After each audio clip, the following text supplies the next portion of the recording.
Hello,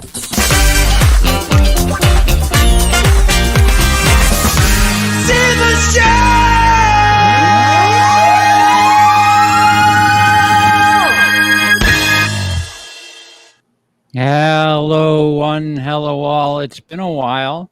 I come to you as last seen to you as CP, otherwise known as Charles. Oh, and I think I'm still Lindsay. The verdict is still out on that. I might be Josh by now. We're not too sure. It could go either way. Yeah. Fuego and Chauncey, we kind of threw this on kind of late. Everybody and their mother decided, if Amber Heard talks, we do YouTube videos, and who am I to turn away that extra click or two? So we're gonna do that. We're gonna mix some actual movie stuff in there, but we're not gonna talk about the court case so much, or if at all. We're gonna talk about show business. We're going to talk about like the ramifications of what that result could and probably will do for both of those two actors' careers. And the numbers don't look very promising if you're somebody who didn't win that lawsuit. Well, I mean, just to be fair, Hollywood numbers are like golf, right? Like, yeah, the lower the better. Like, yeah, because in that case, yeah, someone's definitely fine. Well, we'll start with the big catch up. We're about halfway through 2022. Woo! And one more week, 2 more weeks, 10 more days, 10 more days. When's the solstice? Tomorrow. Oh, it is. You're right. Okay. I was about to make a joke about what phase of the moon we're in, but no. I can't believe I knew that. Nice setup. I got you. I know what you know that you don't know. So far, the top grossers for 2022: Top Gun Maverick with 466. Damn. Doctor Strange in the Multiverse of Madness at 405. The Batman with 369. Jurassic World Dominion in 4th with 249 million. Spider-Man No Way Home with 231, which was released in 21, if I'm not mistaken. Wait, which one? Sorry, say it again. Which movie was the last movie you said? Spider-Man No Way Home. Oh yeah. That was like December, right? Wasn't it? No, yeah, it was definitely December, but has it made enough in 2022 to be a contender for the highest grosser? That's what it has listed for 2022, 231 million.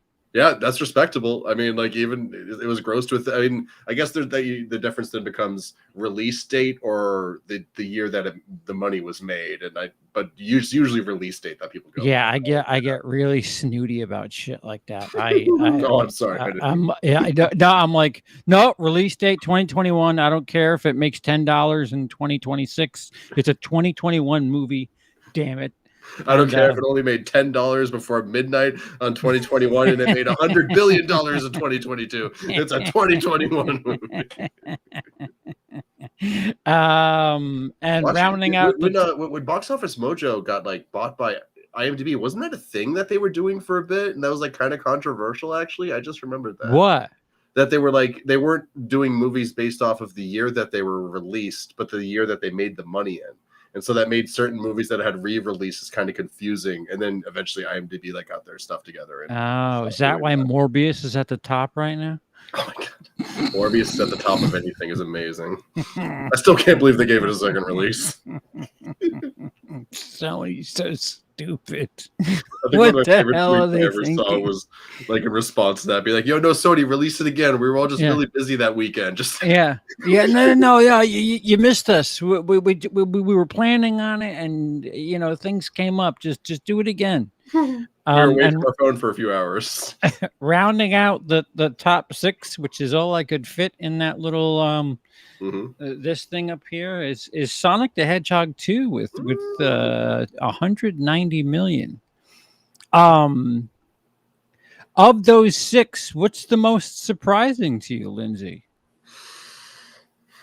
I mean, I want to say Sonic because that first movie was so Mm. bad, but I mean, I can't really be surprised by it. I guess it still feels weird at the movie theaters. Like the numbers are like Lightyear. I guess we're eventually going to get to that here, but like you would in any other year, you'd feel like that would do pretty good. But maybe it's like too confusing, like because it's like a movie from within the Toy Story universe or something. Maybe that's what's holding people Can I back. complain about it right now? Have you seen it? Yeah, by all means. Yeah, yeah. No, I haven't seen Lightyear, but the film is about a fictional character who, in your universe, was just a toy. And now you're giving him a backstory that what it is essentially the television equivalent of It's Just a Dream. He's just a toy. Like Yeah. like that was his, like, you're retconning Toy Story now. Yeah, did they? I don't think they ever actually mentioned a movie that Andy saw that made him fall in love with Buzz. I thought it was just like, oh my god, it's a spaceman. It's so Yeah. cool. Yeah, It's he's got cool as a wings that cowboy. have 2 little blinking lights on them and whatever. I mean, in the end, I'm bitching about a friggin' kids movie, but the second I saw that, I was like, wait a minute, what are you doing a backstory to Buzz Lightyear for? Do one for the piggy bank now too. Just keep going. That's a good point. Actually, I would watch a Ham movie or Hams. What was the pig's name? It's been a minute. I think it was. Hams. Yeah, I'd watch that. It might be a bit hammy, but like I could go for a little bit of that. Or T-Rex. Honestly, T-Rex. I mean, honestly, Slinky Dog would be the first choice, but sadly, Slinky, like the actor's no longer with us, but it's okay. Oh, Tim's saying that Toy Story Buzz was a toy from a TV series. Regardless, Okay, it's like yeah. fictionception. Like, Right.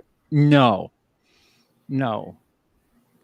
Disney needs to calm down. Disney needs to start figuring things out outside of their little 10 properties that they have, and just let's make this an origin story for this and this and this. And No, I agree. I know a lot of people are upset about Tim Allen not being in the movie, but it kind of makes sense in a way because, like, the toys, how often do they actually sound like the actor from the movie? And I thought there might be something fun that they could maybe do in the movie somewhere, like over an intercom. Chris Evans sounds like Tim Allen for a second or something, and so then, but I don't know if they actually did that or not. But I don't know. A lot of people are upset by that, and I thought it was cute. That's what I'm trying to say. Like, the toys that I had when I was a kid definitely did not sound like the actors in the movie when you squeezed them. yeah, I didn't realize how much the chat's shitting on my head. All right, guys. All right. Okay. I'm getting the actuallys to death here. No! All right. A YouTuber's one weakness. Fair enough. I just think it's weird. Is all. The newest one on that list is Jurassic World Dominion. And you've famously mocked me because I enjoy Jurassic World quite a bit. Not Fallen Kingdom, but I really thought Jurassic World, for as much as people were saying it was too on the nose, I thought it was done well and it was on purpose. But holy shit, Jurassic World Dominion, they stuffed a lot into that movie, and I don't know why they did that. I don't know if they were expecting on making a 15-hour long movie, but they had, like, first of all, I don't think this is a spoiler. The Chris Pratt, what's her face? The daughter of the director. Was it the daughter of the director? Miley, Maisie, Macy. No, the redhead, the one who can run on heels. His wife, girlfriend, lady, person. Is it Jessica Chastain or which one is it? No, it's bootleg Jessica Chastain. Bryce Dallas Howard. Yeah, Bryce Dallas Howard. They have that like family dynamic and they like slowly like focus on that for like 10-15 minutes with the hybrid girl, Mhm. and She runs on it's both just gasoline and electricity. it's just unnecessary. Like Yeah. they're taking so much time like doing this drama thing where she's like, "You're not my real dad. I'm gonna go run away to the fucking mountains because that's what I do. I'm an angsty half teenager, half clone." And Yep. you know they have if you saw a Jurassic Park movie and there was a character in that Jurassic Park movie, guess what, there's chances are that character is in this movie. And holy fuck, do they take their time introducing all of them. And like they've got a I don't know what it is. Who was it Trevorrow who wrote this one again? Yes, or at least I think he wrote it with someone else and he directed it too.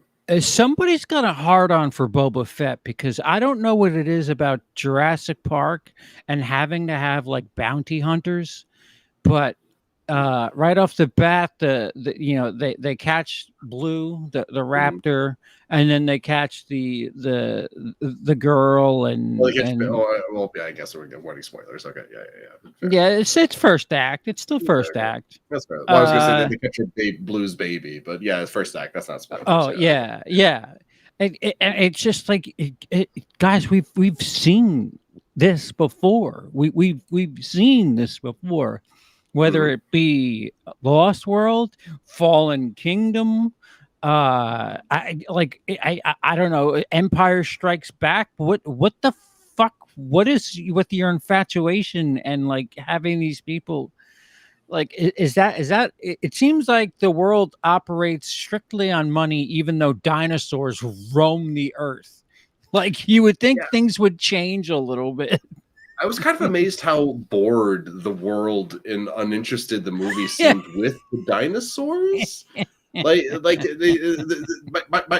summation of that is there's a scene where Chris Pratt's like getting into a fist fight with some dudes, and those guys like start making bets on who's going to win the fist fight. But like 15 feet to their left, there's like T-Rexes eating Yeah. people alive because they've Yeah. escaped the cages. And I'm like, I don't care how long dinosaurs have existed in this world for. If there's T-Rexes eating people over there, I'm paying attention to that, not the fisticuffs happening right there. Like, Uh-huh.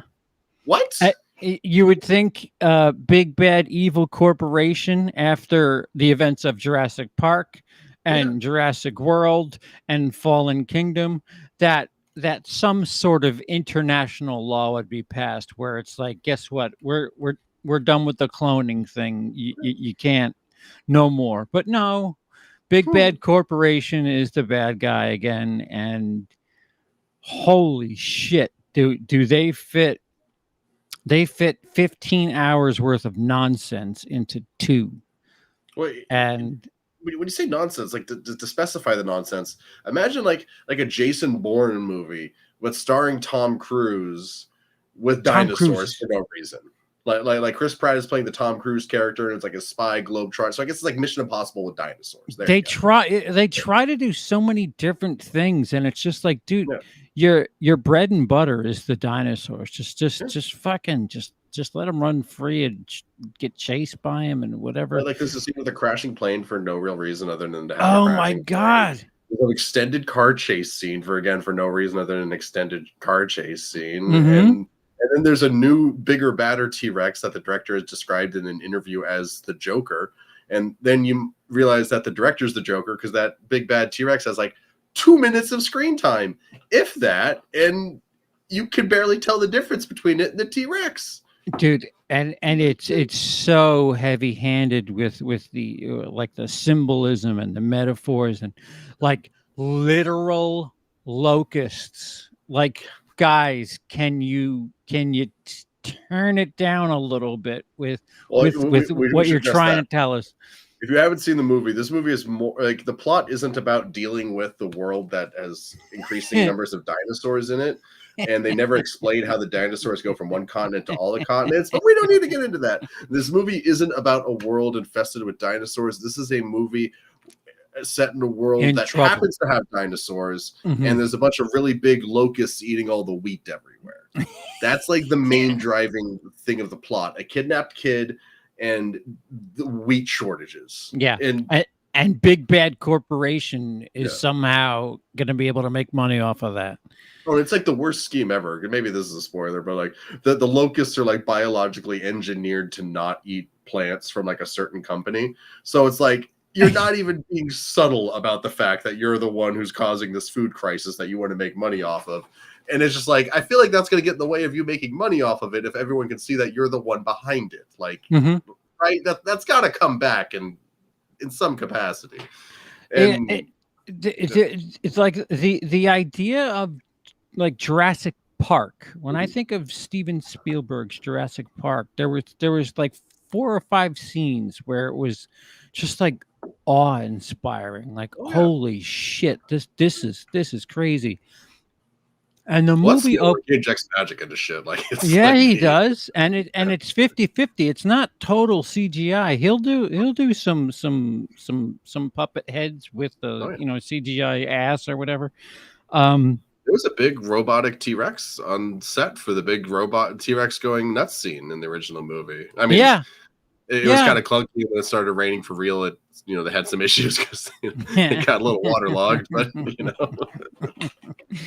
But right off the bat, they have that scene with the boat where the fish shark thing.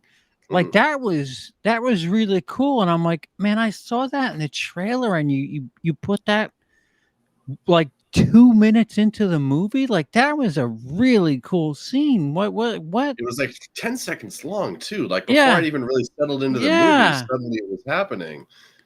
Yeah, there was no struggle, there was no tension. It was just like, I eat boat, you're dead. Well, I think part of that was like a few months ago there was that teaser, or that I guess was supposed to be like the actual intro into this movie, where it was like it starts with a bunch of majestic shots of dinosaurs in the past, and it looked really good. And then there's a T-Rex being like, "Yeah, I'm a T-Rex," and then the Joker dinosaur comes on, it's like, "Yeah, I'm the Joker dinosaur," and it kills the shit out of the T-Rex, and you're like, oh, okay. And then the movie flashes to the present, and there's like a T-Rex tearing up a drive-in movie theater.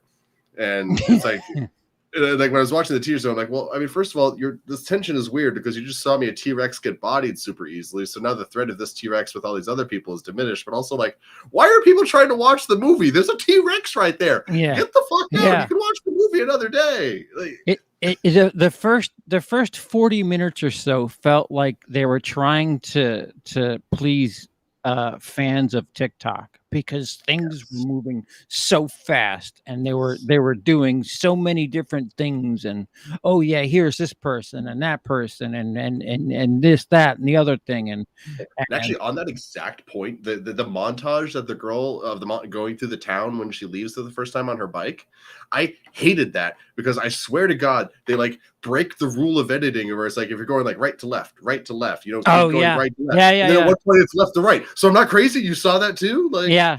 That broke my brain when that happened. It's just a sloppy mess. I mean, for all intents and purposes, once we get to the third act, it's it's silly. It's silly dinosaurs fucking chasing each other and the people that are around and whatever. But I don't think that's strong enough to sit through the hour and 15 minutes of whatever the 2 hour and 40-minute movie. It does not need to be an hour and a half. You could butcher this movie down a lot and it would be better for it. Why are you trying to explain so much in this movie too? Like, well, what? And then there's the underground dino fighting pit thing. There's like where the fisticuffs thing happens. What? Yeah. Why? At one point, there's like, so it's implied that they're like eating dinosaur meat that's being cooked over like an open fire, but they don't really explore it or grow into that at all, or anything. No, too much. I read a story about Colin Trevorrow's idea for Rise of Skywalker, excuse me, Rise of Skywalker, and I was like, oh, that would have been neat to see. And then watching this, I was like, nope, nope. Mhm. I changed my mind because Rise of Skywalker was just as messy. And Oh, yeah. here's the thing, and there's a thing, and there's a thing, and we got to go. We just keep going, just thing, and that's what Jurassic World Dominion is. It's just like thing, and we're running Yeah. parallel until eventually we get everybody together, and nobody really has a reason to know each other and hook up, but they do. Yeah. And movie. It did kind of feel like the legacy characters in the original Jurassic Park, Ian, Dr. Grant, and Ellie Sattler. It Mhm. felt like they were like, I don't think they were added in reshoots, but it feels like they were added in reshoots because they're so disconnected from the entire rest of the movie for so long. Mhm. I mean, I will also say, like, I don't know how else you would have established a lot of that evil corporation stuff without them being there, but it's so disconnected from the Chris Pratt storyline. It feels very forced and thrown together. At least it did for me. It just didn't flow very well. Yeah, nothing like I didn't really have full confidence in anything that I was being shown. Like Well, I mean, when there they was a lot of beautiful shots, sure. like the snowy mountains when Chris Pratt's like being a cowboy for dinosaurs. That was ridiculous, but like there's some nice shots in there, and then like there's a nice shot at the end of like mist going through like some trees that was really kind of beautiful and really kind of pulled me into the movie for a second. But then they would do something stupid, and the effect that cool Yeah. shot had is completely. Oh, that horrible montage that broke my brain. It ends with them like leading a brontosaurus away with like a flare, and it's just kind of nice imagery, and it worked, and then people started talking and it stopped working, but when no one was talking, it was great. By the way, if you crash a plane, Mhm. it's walking distance Mhm. to find the person that left the plane with a parachute. It Well, actually, just can we talk movie about magic. like that for a second? Because like, why would you eject from the plane when you're surrounded by flying dinosaurs? They're just going to eat you as you parachute into the ground. Why not just try to not Which crash the exactly is what plane? happened. Like seconds Yeah. in, just chop, right there you go. No more safety net there with the The parachute. parachute. Thank you. Yeah, thank Yep. God she had a second one. If she didn't have a second one, I guess spoiler, she had two parachutes. It like I didn't want to like it, but I didn't want to hate it, and I was just so infuriated. Like it was so contrived and like just guys, you're making a fucking dinosaur movie? Just It's what both do you? trying too hard and not hard enough at the same time, which I know is odd. But like, so in the beginning of the movie, the girl she's in hiding because people want to find out she's a clone and how that works and make money off of her. And she goes off and defiantly rides her bike off into the town, and because she's a teenager and all that stuff. Mhm. And then like the people that are looking for her eventually find them, and they come in and they get them. But like the movie's trying to say like, no, you can't go out in the world. You have to stay hidden. You have to stay hidden. So like it's really playing up the idea that this girl's gonna ruin this situation. And it's going to be her curiosity about the world and her need to go out into the world that's going to bring the troubles to her and her family. But it's not. It's Chris Pratt just going about his daily life that eventually leads to the bad people finding them. So Yeah, what's the point of the setup of the defiant daughter if you're not going to, if there's not going to be a lesson in there?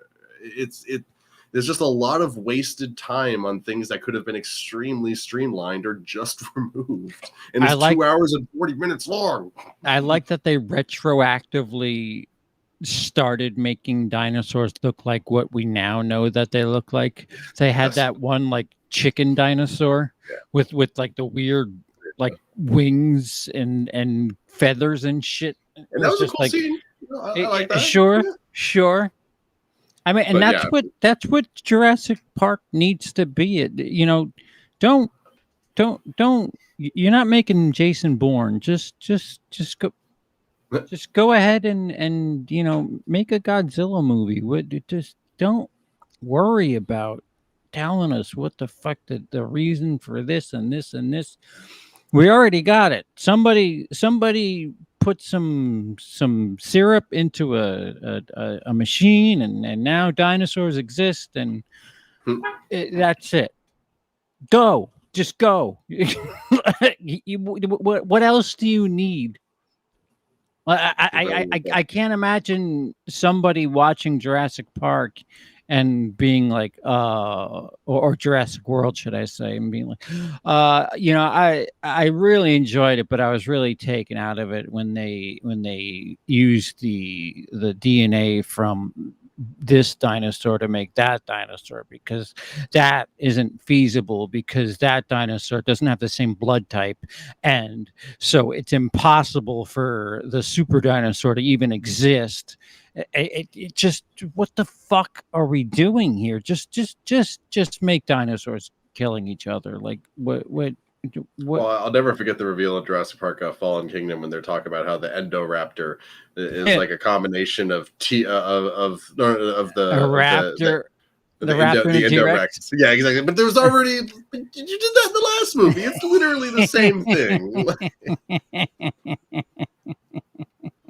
I don't know, man. Sometimes I feel like movies are just trying to be mean to me. Well, yeah, you have that, and then you have currently the #1 movie, which is Top Gun Maverick, which I don't know if you've seen that. I haven't actually. I haven't managed to get to the theater. Yeah. Ooh. Have you seen it? Mm-hmm. I have. What do you think? Tom Cruise is going to be 60 in a couple of days. Yeah. And the motherfucker, he sells out for these things, and it's not Top Gun. If you're expecting 1986's Top Gun with the homoerotic, undertones and the cheese factor to it, that's not completely there. But this is a Tom Cruise action movie of the last 15 years. The guy busts his ass. He does some incredible things in camera. There's like very, very few CGI assisted scenes, and it's just incredible. Like the movie, like it's action. It's just a really good action movie. Yeah. I mean, if I want to nitpick, I could say that Behind Enemy Lines felt a little, we did it first with Owen Wilson, but they didn't do the shit they did in Top Gun Maverick. Is Owen Wilson in Top Gun Maverick? Does he have a surprise cameo? Oh wow. I no. Interesting though. I do want to see it. Like, I love the cast. Did they actually bring back Batman? Val Kilmer.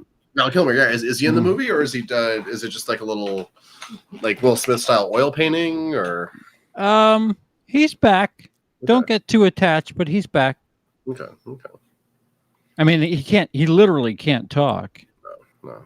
And he's got that throat thing. Yeah, I saw the fucking snowman. I know what happens when he tries to talk. It's not good right now. Yeah. Poor guy. He's had a hell of a career, but yeah. The worst part about that snowman actually was, like, I spent the entire movie being like, who's this guy who's had all these lines horribly dubbed over, because I didn't recognize him, and then I go home and check it. It's like Val Kilmer. I'm like, oh. I don't want to be angry at Val Kilmer. Did you see Doctor Strange in the Multiverse? Oh, Doctor Strange and Mom? Yeah, I saw it. Multiverse of Madness, Mom. What did you think of that? I have not seen that. I'm waiting for that to come home. A couple days now. Yeah, it's coming up soon. I honestly really liked it. There's a couple of cameos that I'm not sure how much they worked. One of them is something fans have wanted for a bit, and I actually feel like their performance was kind of underwhelming. I don't know if it was actually worth it at the end, and that was pretty funny. But for the most part, it was a lot of fun. I was a big fan of the first Doctor Strange movie. I love Doctor Strange. Yeah, yeah. They have It nothing was else such but a endings. departure. Yeah. Yeah. Like it's. I guess you can make the argument it's like a very formulaic origin story, but the ending where he just outsmarts the god is just so fucking good. Dormammu. Yeah, exactly. What a hell of a name too. This one's really fun. They do. I feel like they have just enough of multiverse shenanigans without like letting it get like completely overpowered. So, and kind of, there's still a story there. There is still a little bit of an arc. There's a couple of new characters that were introduced that were interesting, but I kind of want to see more from them as actual characters and not like plot points. So I'll wait to see kind of how that pans out. I always love seeing Wong.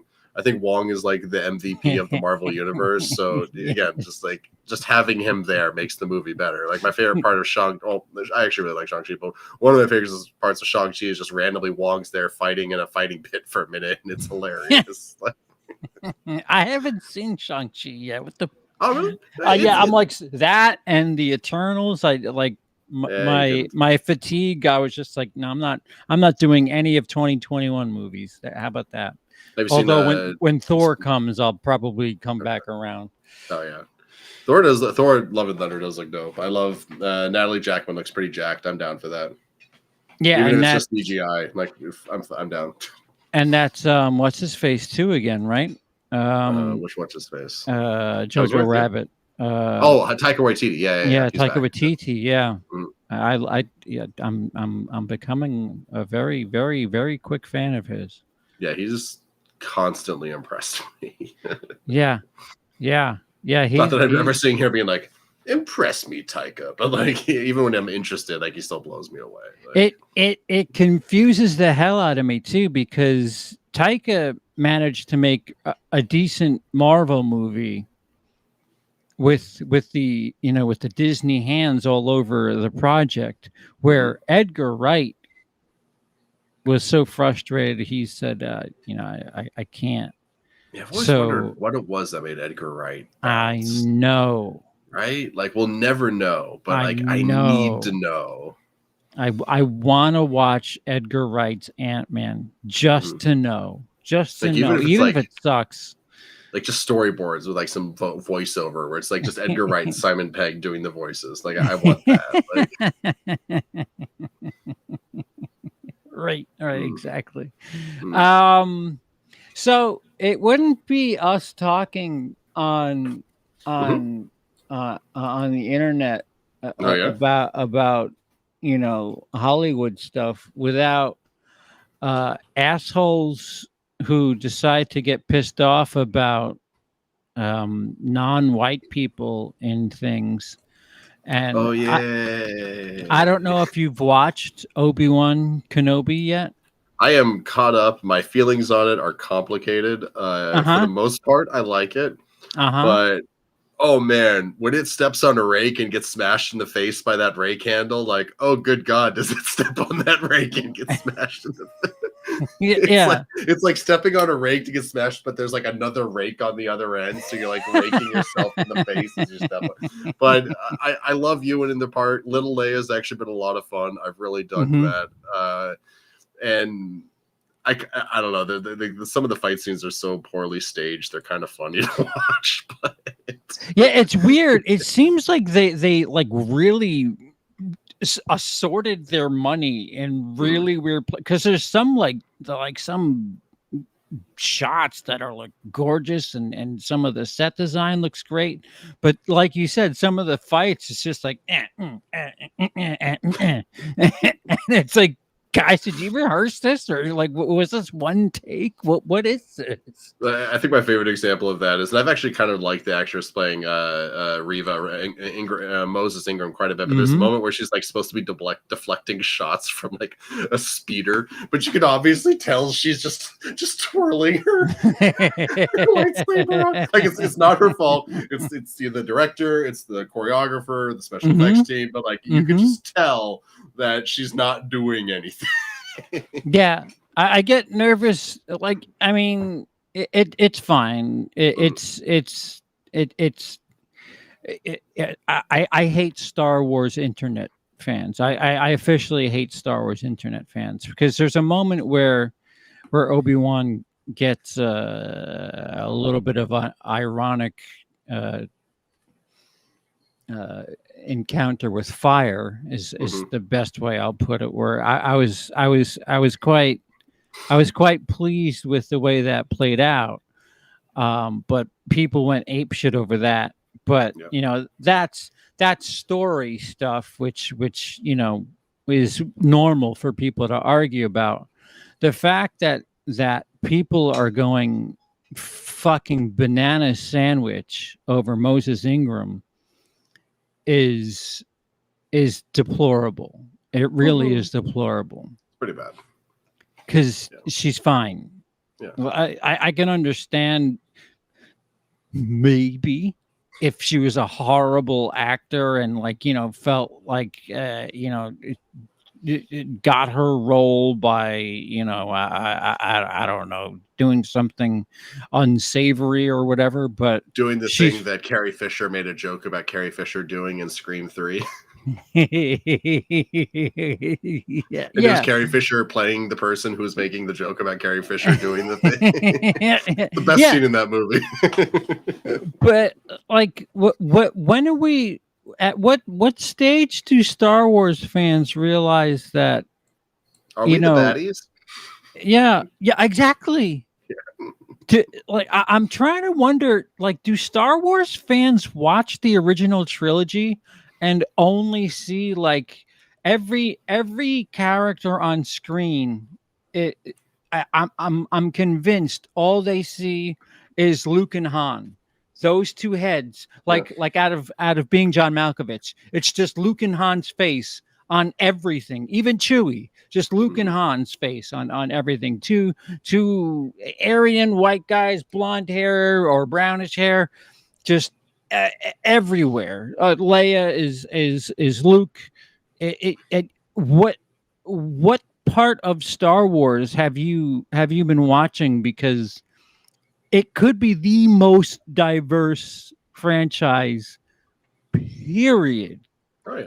And going back to your precious 1977 movies, robots had feelings, for fuck's sake. And they got hurt when they got burned on their feet. Freaking R2 screamed when he got shot, man. Robots have feelings too. So, like, why do you think that this constantly comes up, where there's like this like race or sex thing that comes up when it comes to a Star Wars? Like, what is this? Well, I think a lot of the YouTubers that you were referring to, I don't know if we want to name names or not, but I feel like a lot of them are just grifters and they're not actually genuine in their thoughts and feelings and stuff like that. And they've just been on YouTube and they weren't doing too good. And then they realized, oh, if I fake anger at Brie Larson, I'll get 500,000 views per video. 300 anti-Brie Larson videos later, each with 500,000 views on it. It's how they make money now, and they can't really... I need money. Yeah. I need money, but I just can't get myself to do shit like that. I just can't get myself to make a video like, they did it again. They hired another girl. I'm not gonna lie, I definitely thought about starting like some stupid like hide, like not have it be connected to my channel at all and do some stupid voice like, oh hey man, now there's like this lady over here like doing things and man I'm like angry about it, and then like end the year into it, go mask off. Hey man. Just make some absurd cartoon character. I do have the thing I did once. I remember I did my Sigmund character way back when people were pissed off that there was a black stormtrooper. That was the big thing when the first teaser came out. Wait, stormtroopers can't be black. And so I kind of mocked that situation way back then. And little did I know that it would just get progressively worse and worse and worse. Yeah, no, I remember that too. I actually went back and rewatched my video on that and then no, my thing was I was like, wait, why are the stormtroopers back? Not wait, why is there a black stormtrooper? I was more confused why they still existed. Yeah. Well, I mean, are they clones? Are they real? Wait, didn't they die in the Death Star? Hey, they have new helmets. Exactly. Yeah, I did kind of like the little like cry design that they had going on. That was kind of cool, but I was just annoyed that it was still Empire stuff. Like, come on, guys, let's just do something new. Invent like I don't know. Yeah. Oh, is that what Bobcat Goldsmith sounds like? I don't know if you've seen Police Academy, but that's pretty close on. That guy. Yeah. Okay. Yeah. Okay. Actually, yeah, that does make sense then. Okay. One Crazy Summer too. I think he was in. He's in a lot of things. The guy was around for a minute. I saw one person with a planet in their name say they paid for the addition to their house. Yeah. No, that's I know exactly who you're talking about. That person's name is another name that is very, very, like, the name itself is kind of suspect. It's not a quarter for a video game. A quartering is, if you look up what a quartering is, well, quartering is when the government makes you put soldiers in your house, right? Like, right. Yeah. That dude need. I don't know how the fuck this keeps happening. And, I mean, like, I get it, because, like, once you strike that gold, it's hard to unstrike it. Like, I'm like, like I'm not gonna lie, like, part of me was like, how can I keep making King Shark videos forever? But the other part of me, bro, just have some fun and let it go. I know. I know that there's fucking rope that's holding me back. Right? I'm like, you know what? Let me just make a fucking woke Hollywood video and see how far I can go, and just cash that AdSense and be a little bit better and maybe fix this little temporary situation I have going on here. Oh my god! If that turned your entire life around in like in a month, I think I would just go cry in a corner. I mean, I'd be so happy for you. I would totally be. I would be too. I'd be such a fraud though, and then like just turn on everybody and be like, "You guys are all assholes for listening to me." By the way, that would be kind of a beautiful moment right there. I do. That's the moment I want. That's the moment mask really off, just like ha ha ha. It was me the whole time. I take the mask off and reveal it's me, and everyone's like, "Wait, who's that guy?" Wait, is that dude that talked about King Shark that one time? Wait, the King Shark video guy is actually not anti-left wing? What? That doesn't compute. What else do we got? Are we ready to talk about the? Well, here's something funny I noticed. Speaking on of clickbait. No, go ahead. No. Go ahead. We'll close with the big couple. Robin Williams is number 39 on the highest grossing actors of all time, and I feel like he should be higher, but I guess he hasn't been working for a little bit. But like, God, that guy. He did a lot of pet pieces. He did a lot of pet projects that, like, he was never really in a, like, I mean, Mrs. Doubtfire was a big deal. Aladdin, right? Yeah. The thing he didn't want his name on because he didn't want to be the selling point. Man, yeah, they don't make them like that anymore. They don't. Well, actually, you know what? Drew Barrymore, when she did Scream, she was like, "Yeah, kill me." They're like, "But you're the star." She's like, "No, kill me. They won't expect it. You're gonna make less than you're supposed to." No, it's cool. It's better for the movie. Oh, Ben, you owe me at least 45 minutes of my time back. That movie's fucking atrocious. Dashcam. The fuck is Dashcam? Dashcam, I can't tell if they do it ironically or what, But Mhm. I'm really starting to get pissed off at uh, Mr. Blumhouse Oh, because it's a like not Jason Blum, Mr. Blumhouse. Mr. Blumhouse. It's like uh, uh, it, like you're in the girl's phone. She's streaming. She's a live streamer, but she's always driving, and she raps while she's driving, and you could see like on the bottom people are chatting, Okay. and she's always whatever, and evidently it takes place mid COVID, which that's my first problem. How the fuck does she fly to England in the middle of COVID? But Flaps her arms. You know, just like, she's like, yeah, the airplane's empty, but I'm flying to fucking England because Herp I de have. derp. Yeah. She's got like a bootleg "Make America Great Again" hat on, and she's got a anti-liberal shirt on.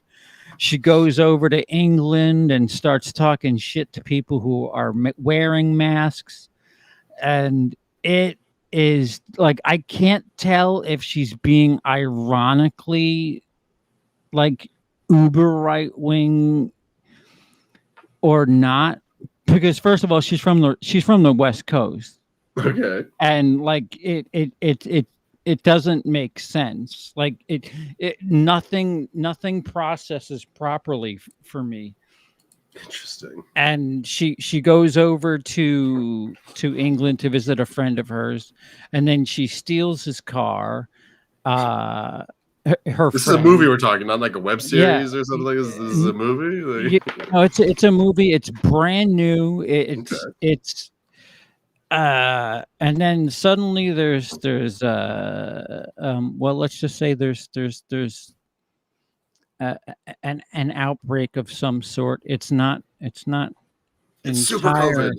Yeah, it's more in line with a zombie movie, and I missed that part of COVID. Damn. yeah, and then I don't know. I think I got about to the hour mark, and I tapped. I was like, I can't. I do not like any character in this movie. Like she's just a vapid c word. She's just Fucking Cabbage Patch Kids. insufferable. Yeah. Goddamn Cabbage Patch Kids are the absolute I worst. I think it's digital. It's on digital. So Okay. I've been watching the Daily Wire movies lately, so this sounds like a step up for me. did you watch honestly. that 1886 movie or whatever the fuck it's called? Terror on the Prairie, or what's 1886? Well, whatever. Well, yeah, I might have the title wrong. With what's her face from Gina Carano, Yeah. from Mandalorian. Yes, I did. And there's a moment in the movie where it sounds like an actor wasn't available to say their line, and so they had a PA off camera say it, and this is what it sounded like. Which side of the war were you guys on? And it's just like, how is that okay? Like, just cut the line. Like, edit around it. Why leave that in? Why is that still in the? I don't even. Could you actually hear me? I'm not even. I did. I did. I did. I seriously meant to test that before we went live, and I forgot. So, yeah, no, it's embarrassingly bad from a sound point. Like there's moments where it's like Gina's standing there, and it's like the sound levels for the ambiance around her is a certain level, but then when we cut to what she's looking at, it gets like louder, but not like a little louder, like way louder. Like you hear the like from like the sound, like because you can tell where the sound clips start and stop. It's so poorly made. A prostitute gets slapped for no real reason. Gina Carano gets sexually assaulted. The action is incredibly boring and poorly staged.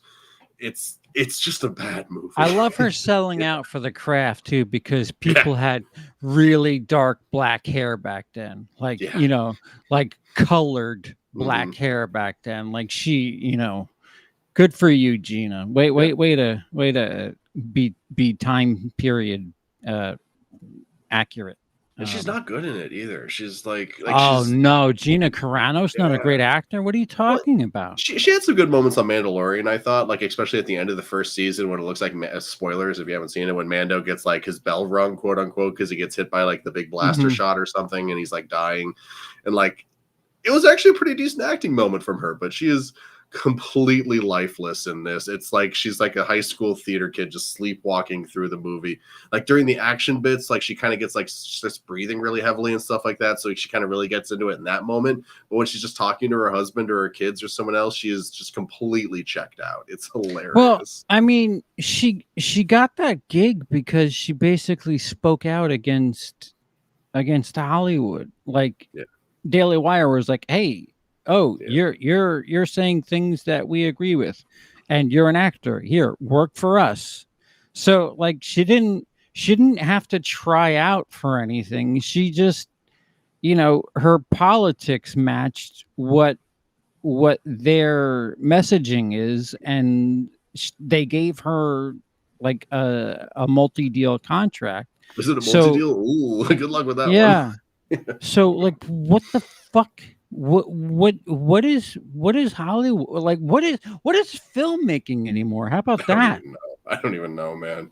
It's like some people in the chat are also talking about like Run, Hide, Fight and Shut In. And I know you liked Run, Hide, Fight more than I did. I remember talking about it. I don't think Run, Hide, Fight is as offensive as people make it. I think if I told you that I don't know.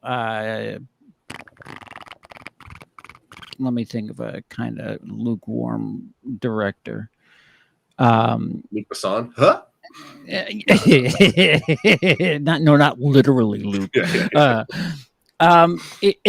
If you didn't know who produced it, would you? Like on TV, yeah. Would you? I think it'd be weird that they're like trying to like turn a school shooting into an action movie, but yeah, I get what you mean. Yeah, it's not offensive. Like they're not trying to shove the Second Amendment down your throat. They're like, it's a girl who's the. I mean, why is nobody complaining that she's a Mary Sue, which that's a very good point. That's a very good I'd like point. to know that answer, because she fucking did everything right. And I do like that action scene. It's like something like Senior Prank Day, right? Like where they're like in the room full of the balloons in the bathroom or some shit like that. Yeah. Like I feel like they should have dragged that out a little bit more. But I mean, but it was cool. Like, it was a cool visual just to have for a moment. Like, no, I didn't love it, but I didn't have like I didn't hate it. I had issues with it. Like I felt like the bad guy, the lead villain, was a little too charismatic. He was trying to be the Joker so hard. Yeah. Oh god. Yeah. Like, he wanted to be Heath Ledger so badly. Yeah. If you're gonna stream, like, and he's like streaming and talking to like you don't have that social arrogance at 18. Sorry. And then you have his counter opposite, the guy who can easily be manipulated into switching sides, and it's just it was a little uneven, but I love the cast too. Thomas Jane, even when he's in bad movies, like he's always good. He's Thomas, and Rhoda Mitchell. I actually always like her, and she has like so few movies under her belt. Yeah. Run, Hide, Fight is just okay. I should mention this just because I'll feel bad later if I don't. The deer that they kill in the start of the movie, that was a real deer. They actually did shoot that, and so that's pretty fucked up. But Daily Wire, everyone. Well, that's the thing. Apparently, the Daily Wire didn't know about that. But I'm just sitting here going like, really? What? Yeah, exactly, exactly. But that is a little gross and weird. But we don't need to get into all that. Have you seen Shut In? I haven't gotten around to that yet. Shut In. I'm not familiar with Shut In. It came out like a couple months ago. I meant to watch it. It's about a mom who's like, she's got her kid. The trailer has a lot of shot of crosses, so I'm assuming there's like a religious theme to it, which isn't bad. I'm just describing the movie. But then the plot kicks in when she gets trapped in her pantry because the pantry locks from the inside, apparently. And there's like these just bad dudes going around her house, like being bad dudes as she's locked in her pantry. But also, it seems a little odd because like that's all you need is locked doors. That's all you need. It's just locked doors. Everything's fine. Yeah. I don't know. I shouldn't judge it before I see it. The other one by them that I saw is "What Is a Woman?" from the documentary. Do you know who Matt Walsh is? Have you ever watched any of his stuff? I've forced myself through about 3.5 minutes. Oh, impressive. Okay, that's good. Then no, another grifter. Just I never actually heard him talk before I watched this movie. I just seen his face. I gotta tell you, he's fucking boring. He has no charisma, and to follow him for 2 hours as he's talking, it was just so unengaging. Like, yeah, I didn't agree with anything he was saying, but like he's just not this. He doesn't have that energy that you need to like. Dinesh D'Souza is a terrible filmmaker, but he's at least kind of interesting to watch because he's got like an energy to him. Like, you know what I mean? Like, yeah. Does that make sense? Like, what I don't understand is the right wing doesn't have like that creative voice. Like Michael Moore, he knows how to to fudge things where he's getting his point across, but he's going over the line. Like you could tell, like, all right, I get it. I get what you're saying, but you're doing a little too much. But then I love watching Emily walking around behind you, by the way. Hi, Emily. Too late. It's okay. And you have people like well, a little late now, but Clint Eastwood, who's very, very openly right wing. You have and a very Mel good Gibson. Yeah, Mel Gibson, very good filmmaker. Why don't they approach them and say, "Hey, can you make something that that kind of speaks to what we're trying to do and whatever?"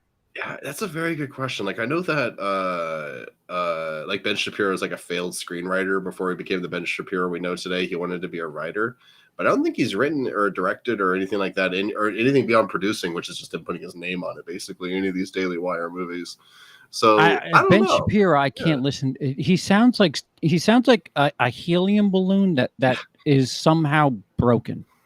What do you mean I'm broken? How can you say that I'm broken? Have you ever tested me? Have you gone over me intrinsically to make sure that I'm not leaking air in any way or capacity? Because if you haven't, then you're not actually doing the due diligence, and facts don't care about your not due diligence. Facts don't care about your feelings, unless, of course, we're talking about Dr. Seuss. Fucking hell. Anyway, sorry, we're going off on a political bent here. Yeah, guys. I mean, it wouldn't be show business if we didn't somehow veer into this. I guess we're kind of getting into it. We got people talking about Matt Walsh being Ben Shapiro if he got dropped on his head as a baby. That's pretty funny. Matt Walsh makes Shapiro look entertaining. Well, that's the other thing. The other thing on YouTube is like just between both sides, and again, the louder they get, the more I fucking don't care about them. Both sides, because like you're just trying to be a dude, bro, and like, hey, I scored a point. In the game of life. Yeah, the whole like debate thing. Why is that such a big deal? Like, I said something and you have nothing to counter with. And that's the end. We'll catch us next time when we argue about something else that we're going to do nothing about but argue. Like, go ahead. No, I was just going to say I don't want to say the adult or the real world version of like our nerds and video game enjoyers, our nickel bros or anything like that, but they kind of are at the same time. Like, they're just being reactionary and just making money off playing off people's emotions and stuff like that. And validating them. Like that's why people like watch those guys, like watch Nickel Dawn and stuff like that, because they're like, I don't think I like Brie Larson, and then like this he goes on and he's just like, Brie Larson's terrible, and the person goes, I feel validated for not liking Brie Larson. Yeah, I just think it's dangerous. I think if you're gonna argue, there should be some sort of progress made at the end. Yes. Like I've made a point, I'm right, and let's do something about it. But it's just about, I'm a badass, I shit on your head. That's it. Ben Shapiro destroys fucking 18-year-old who knows nothing about anything in his first day of college. Yeah. Like, yeah, I watched that video actually. like cool. What so what? Great. What's really funny about all that kind of culture too is like, what was that girl who would like go around on Caitlin something or other? She would go around on like college campuses, and the one that shit her pants. Is that the one you're talking about? Allegedly. Let's be careful here. Allegedly shit her pants, but yes, the alleged shit pantser. She'd post these videos with like titles about like, watch me own these college kids, and it's her just walking up to people and be like, why do you think women can have penises? And they're just like, I don't know, if they say they're a woman. Like, yeah, I don't care. And she's just like, well, why do you think that? I don't know. Yeah. Like, why do you care? It's just like she's the one that looks bad. Yeah, she goes to like these liberal, like I remember one time she went to like Rutgers, and I'm like, God. Rutgers is like really North Jersey. Like, what are you doing? And she was asking people something about mixed race marriage, and it's like, guys, it's 2019 at the time. It was like 2019 or some shit. Like, don't scare me like that. Did we go 3 years in the past? Like, what the fuck does it matter? Like, I genuinely, I don't care what the fuck my neighbor does. You know what I care about? Life, liberty, and the pursuit of happiness. You leave me alone, let me live my life, let me have my liberty, and let me be able to try and be happy. That's it. I don't care what the fuck you do. I really don't. If you want to dress like a fucking shit monster and dance in the streets, cool. Just leave me out of it. I don't fucking care. These people seem to be just so bothered by everything, and the same thing can be said for both sides, where it's just like, you know, why are they so hell bent on? Well, I'm going to avoid the big topics because we're not that show, but it's just hey. Johnny Depp defeated Amber Heard in their trial for we haven't even talked about yet. For defamation. And have you watched any of it? A little bit. Like, I've watched like 60 Minutes to like a little mini documentary on it, and I kind of a little bit of that, and I've watched other people kind of talk about it, and because it's like my thought has always just been like, look, guys, when you're going through a divorce, everyone.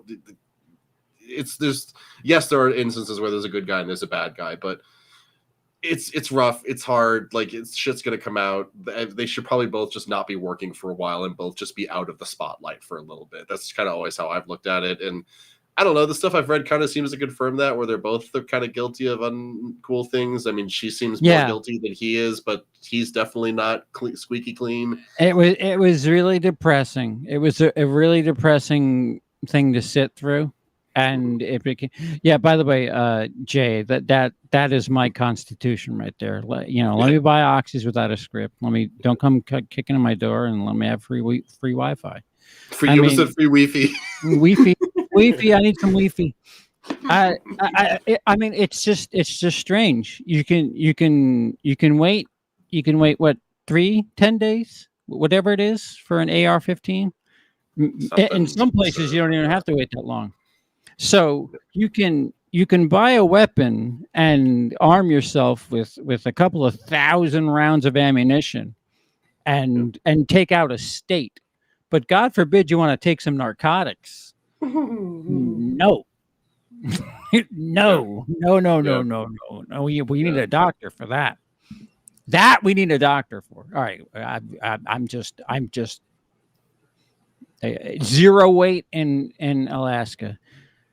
Well, see, Wow. there hasn't been any.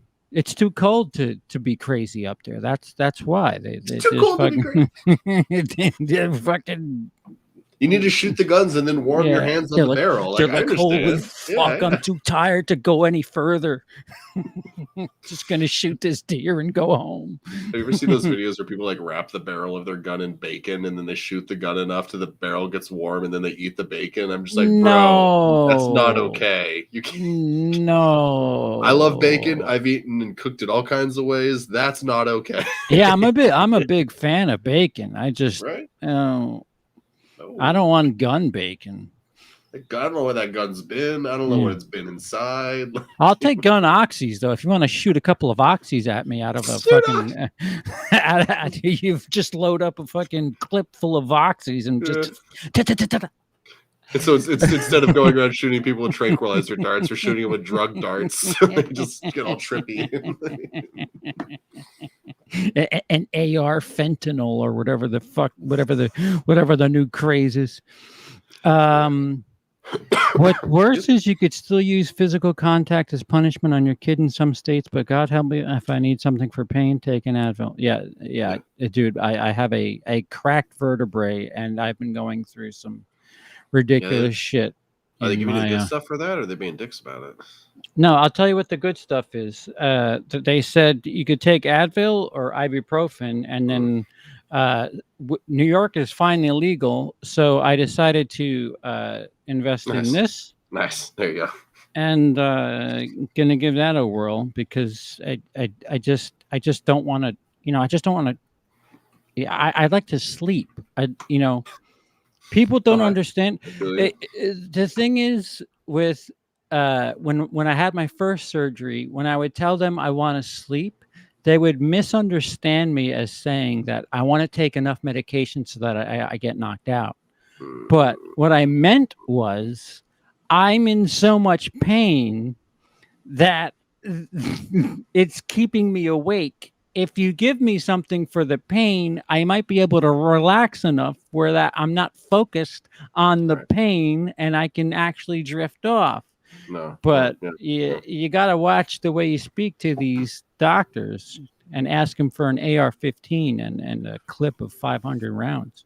It's not the injury isn't as bad as what you said, but I can give you a fun visual for something here. Give me 1 second. Ooh, show and tell. Show and tell.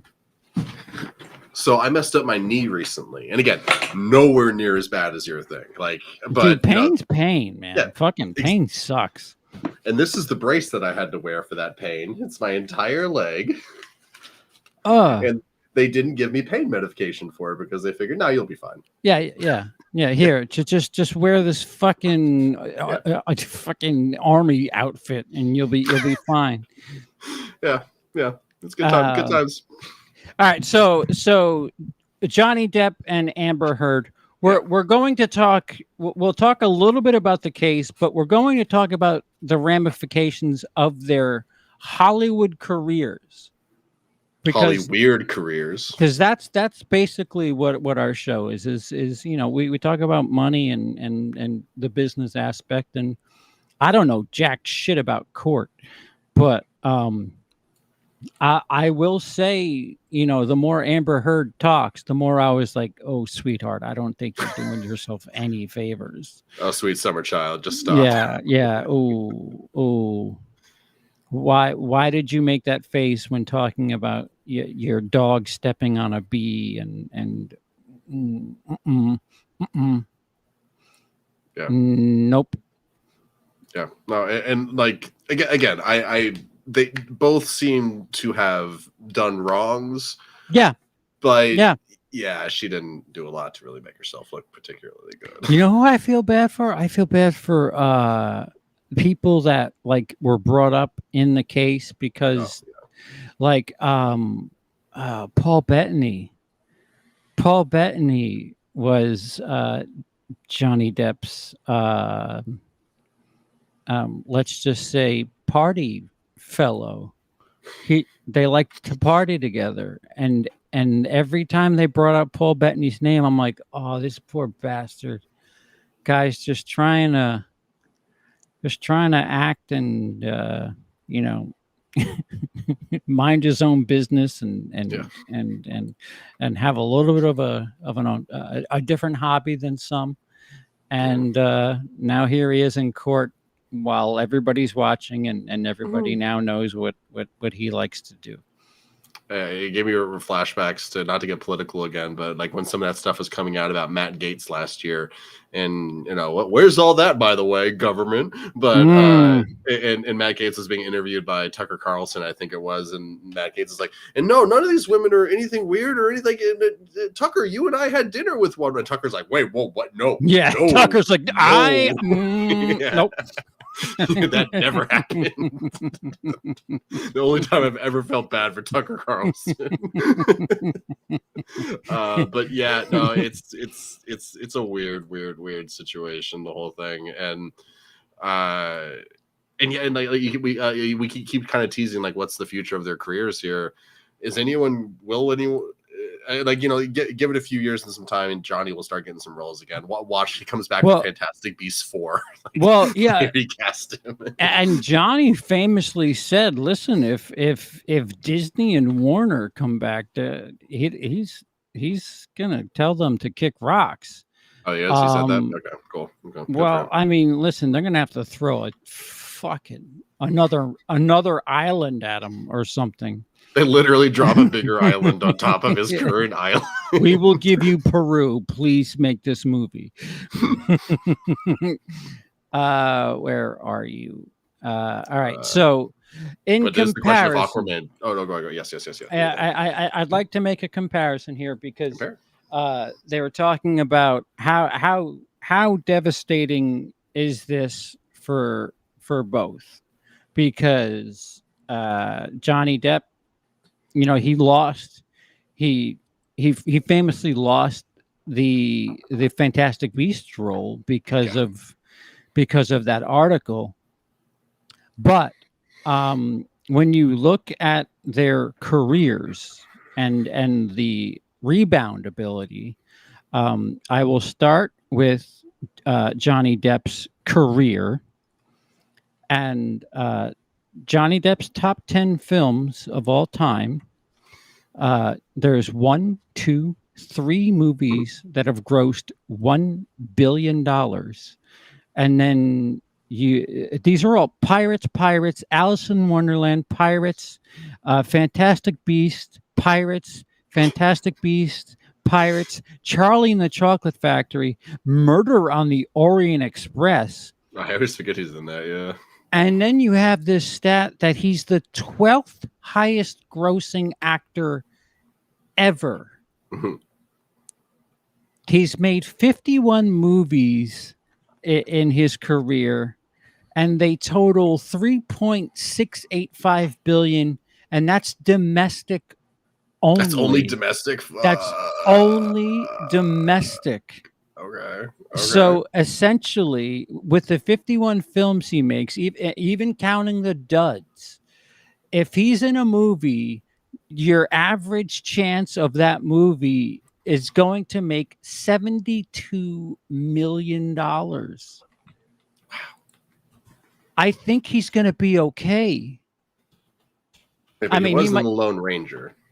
Well, I even with that, I mean, shit, even 260 for that movie. Oh my god!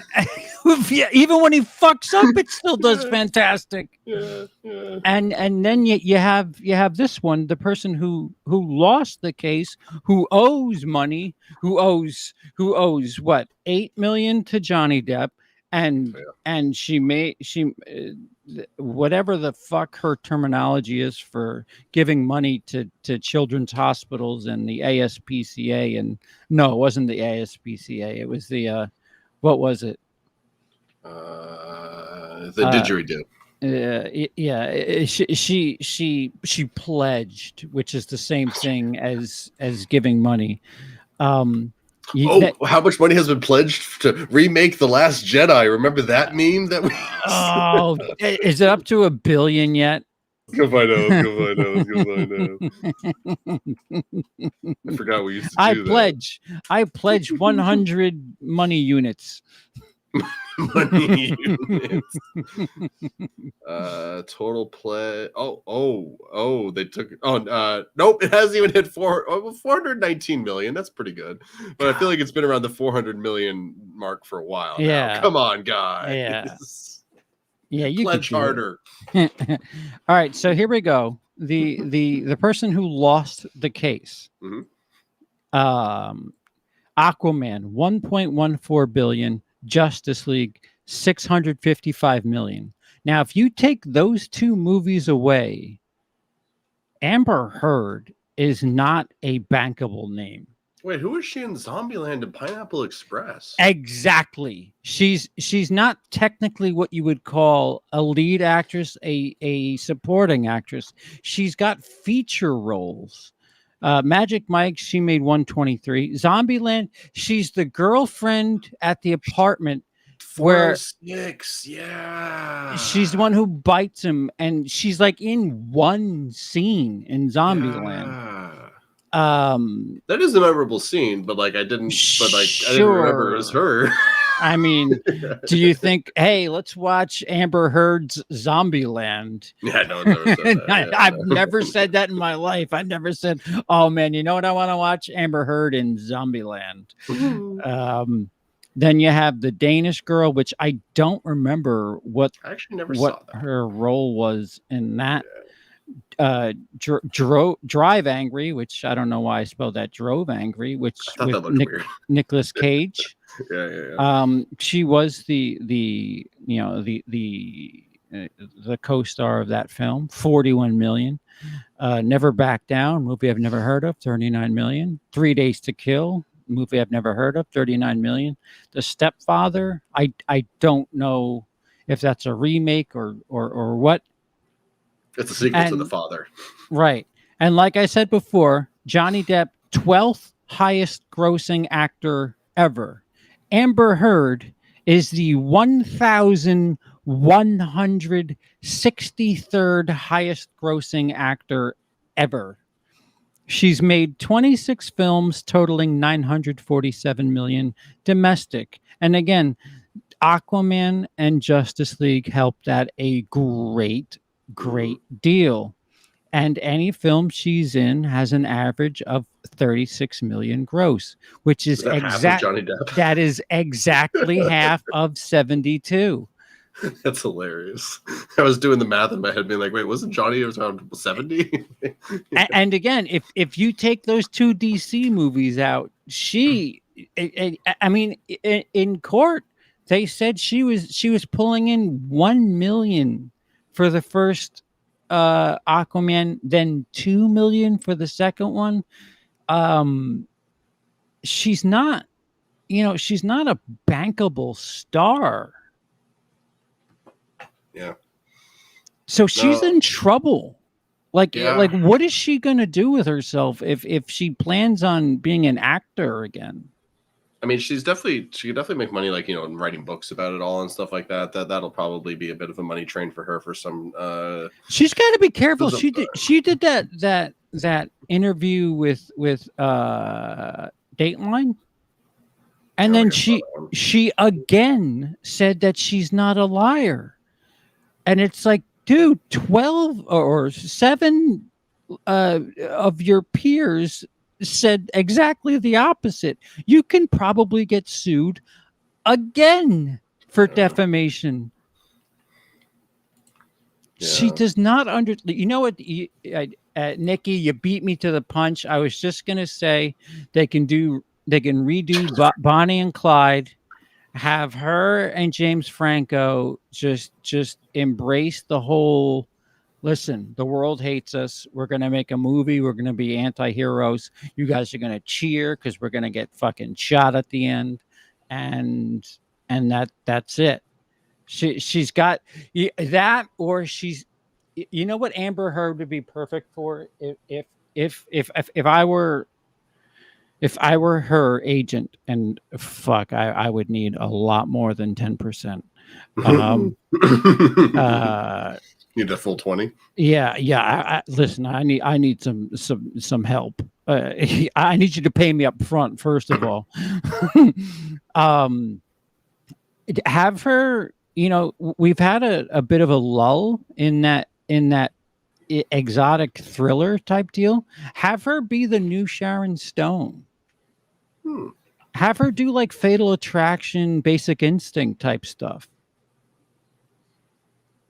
Because most of the country already feels that way about her. Just have her be the temptress that's up to no good.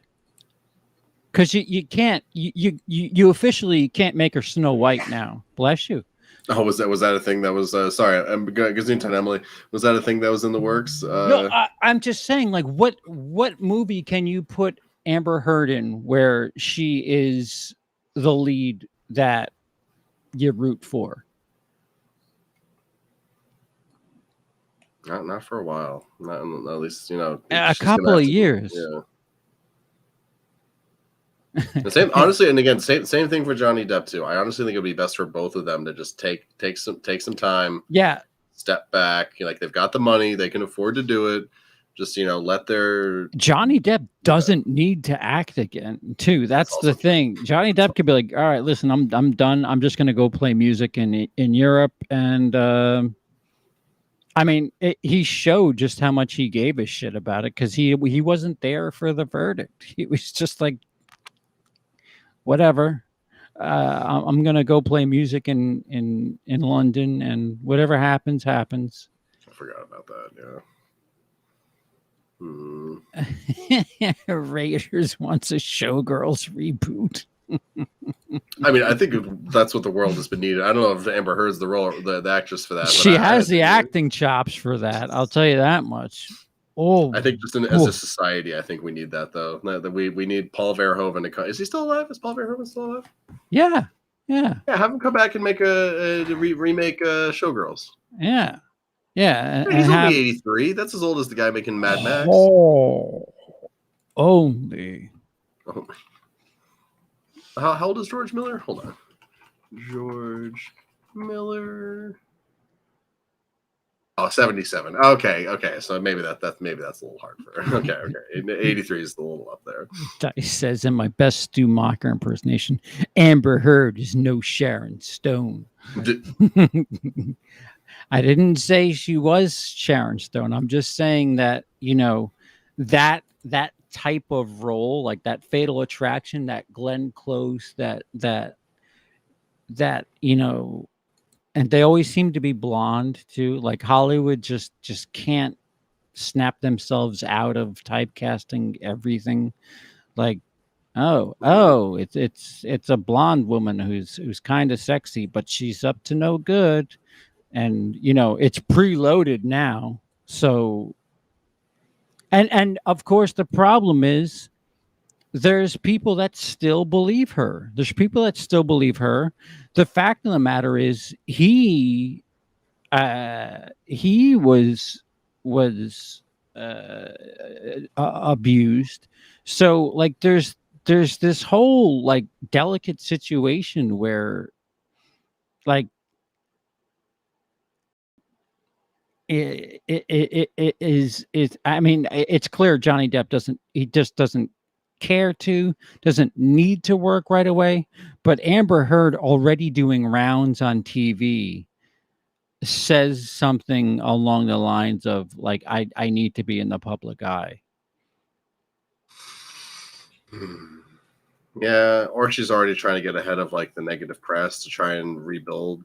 But even that's like it's like I keep she's saying, making it worse though. She's making it worse. Yeah. What, like, all right, so your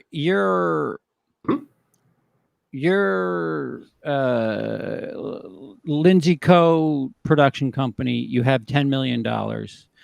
Sweet. Amber Heard will sign on for $500,000. And like that is a name that you could make money off of that name, because people do tend to like watch car wrecks. So what type of movie do you put Amber Heard in with your low risk, high reward contract? I mean, it'd probably depend on the movie, but probably not. I wish it wouldn't be my first choice. I'm gonna keep my money. Yeah, I mean, like, if it's if the character has a death that's satisfying, no, I'm kidding. Yeah, she definitely needs some time. Both of them definitely need time. Mm. And I feel like a lot of people these days don't respect that enough. Like, I feel like it's too soon for Mel Gibson, for instance, and he's really seeming like he's trying to do a bit of a comeback, or at least people are trying to make that happen. He's got a couple of things coming up. And then you have the other thing too, which is completely a separate topic, and I don't mean to mention it at the same time. The timing is just unfortunate and inconvenient. But what do you do if you're Alec Baldwin? Yeah. Yeah. That's a good question. Unfortunately, I've seen him getting really into a lot of gun debates online, or at least his Twitter handle being used for that. And the timing for that seems a little unfortunate. That definitely feels like it needs a little more time in the oven before you should be talking about that.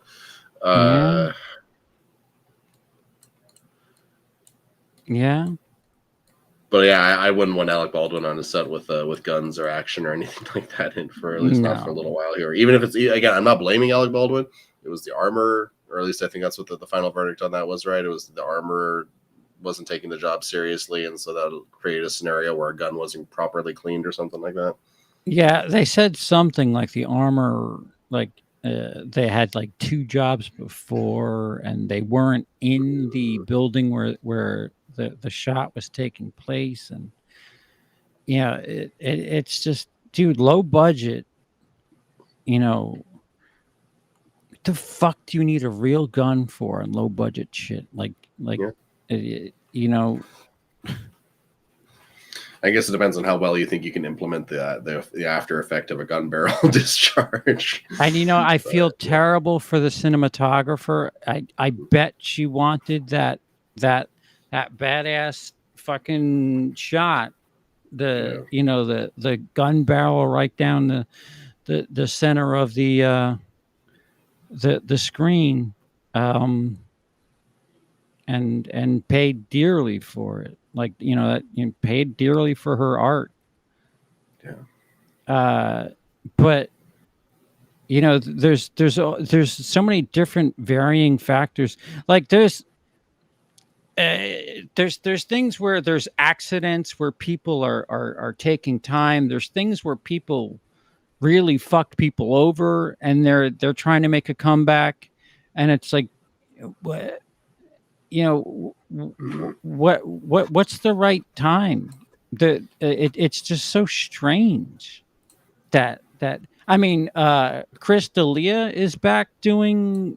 Oh, is he already? Fuck. Yeah, Louis C.K. is back doing stand up and touring and stuff. Like, do we have a time frame for DMing underage kids on social media?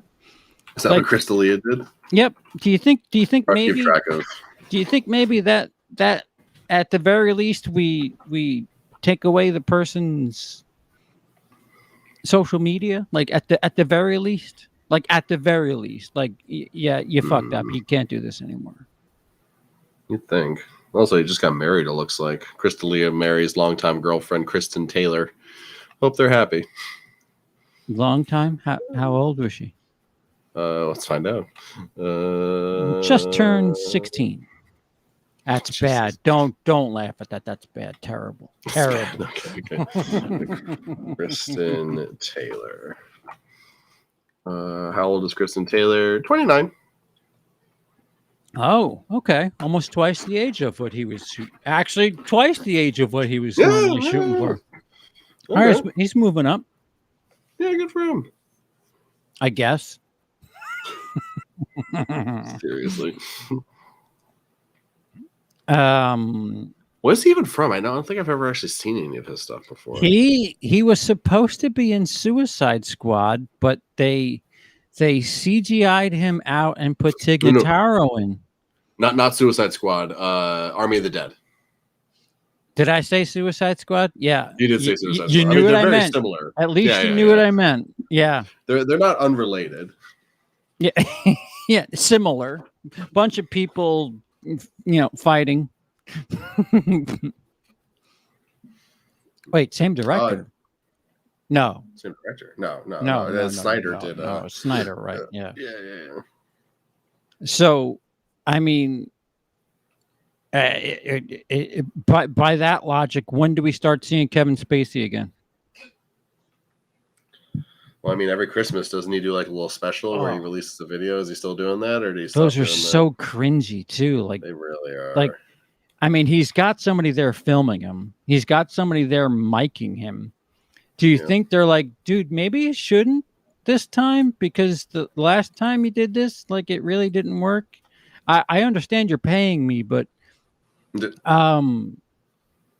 it doesn't seem to work. I don't know what your goal here is, but you're freaking a lot of people out. It's an interesting character choice for him to do that. Let's say that. And what's unfortunate about that is, like, I love Baby Driver, but that came out like right before all that, so it's so hard to watch that movie without even like. And I guess he's actually become a bit of a creep too. After that's why I say Hollywood full of hypocrites, man. I mean, you could fill the Oscars with a bunch of people that, I mean, Bryan Singer, what the fuck was he up to? A bunch of other people who were just doing some shady shit. I mean, Corey Feldman talked about some high profile producers from the 80s that were up to no good. Allegedly Michael Jackson was that was a famous one. Not exactly the greatest thing in the world. Allegedly Bill Cosby. Like, what is it about fame that makes people think that they could just do whatever the fuck they want? I mean, the fact that famous people keep getting away with things definitely doesn't help. Yeah. Famous people and rich people are just like, yeah, fuck it. I'm way bigger than you. It doesn't matter. Did it start with OJ, or is OJ was just another one? OJ. I don't. I feel like OJ, like, the LAPD was like, here's an IOU for Rodney King, and I don't know, because there was so much evidence against OJ. It was just like, what the fuck is going on here? Wow. I didn't know that. Oh, Jake in the comments, Francis finally crossing out Polanski, banning him from Cannes after 40 years. Oh, good, because he's about to die next month. So, there's always time for that. Woody Allen, like, it's hard. It's hard because I have an internal struggle with a lot of this stuff where, I mean, one of my favorite movies is The Ref, and Kevin Spacey's in that. Like, it's or American Beauty. I love American Beauty. It's so hard to just and that movie's weird in like retrospect too, because like that girl's underage. Like. Except she's a girl, and actually the garage scene probably would have been better off if Chris Cooper was a little bit younger. Then we would have been right on the nose there. There you go.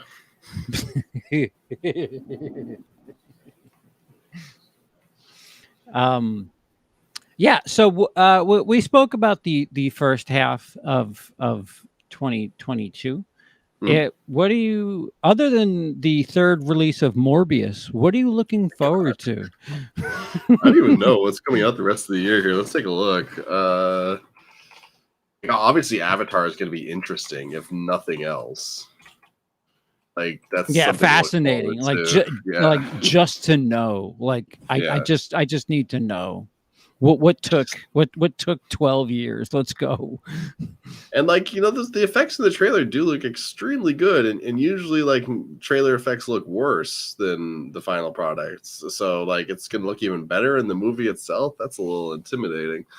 What do we have? So what do we got coming out the holidays? So let's skip ahead to that here. Oh, come on. Don't do this to me. There we go. Puss in Boots. Sure, why not? What's the movie that's supposed to... Oh, Shazam. Actually, I am curious about that. I did like the first Shazam quite a bit. Oh, they're doing a sequel to that? Yeah, that was fun. I didn't realize we were getting a Creed 3. That's interesting. Okay. Don't even have a trailer for yet. Or Wakanda Forever, Black Panther. I keep forgetting about that movie. Who's in that? Did Chad? It's Letitia Wright's going to be the new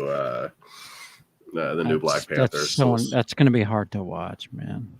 Yeah, we'll see how that goes. And goddamn Chad, I one of my favorite plays of all time was Ma Rainey's Black Bottom, and the fact that ends up being one of his last performances is just goddamn. Like one way the movie version of it that came out that year.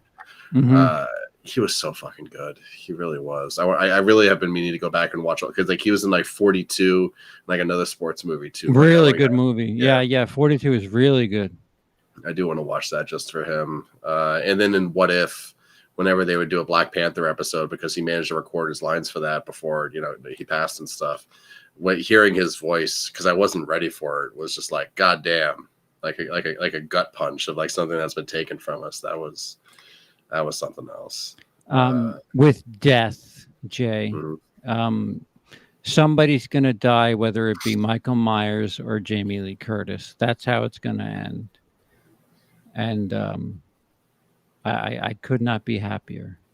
What have you seen so far that kind of shocked you, that you were actually impressed by, that you did not expect to enjoy?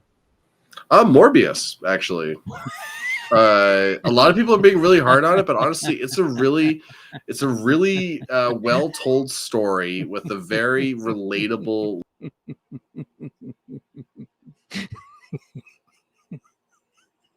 I can't. No, Morbius is terrible. I hated that movie.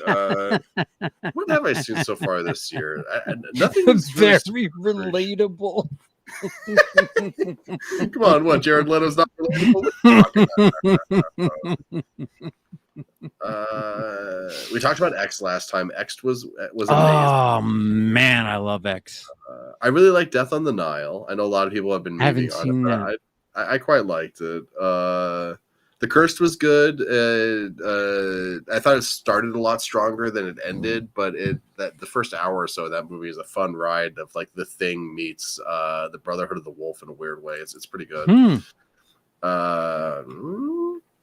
That's about it though. I still haven't seen like Everything Everywhere All at Once is amazing. If you haven't seen that, holy shit, that's a carnival ride, that movie. Yeah.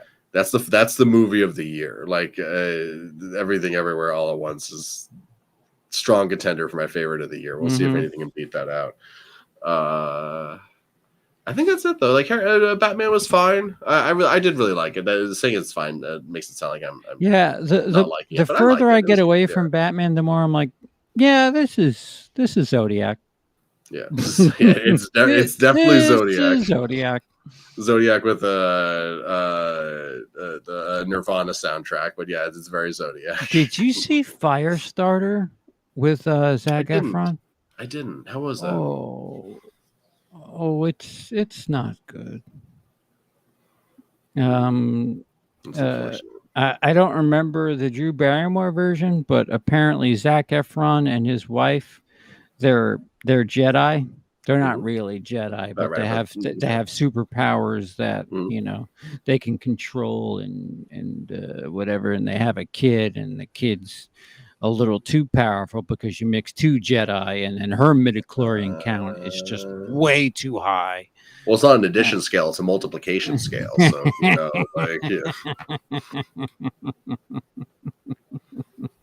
yeah. Are you excited for Prey? By the way, yes. Right? Like, I'm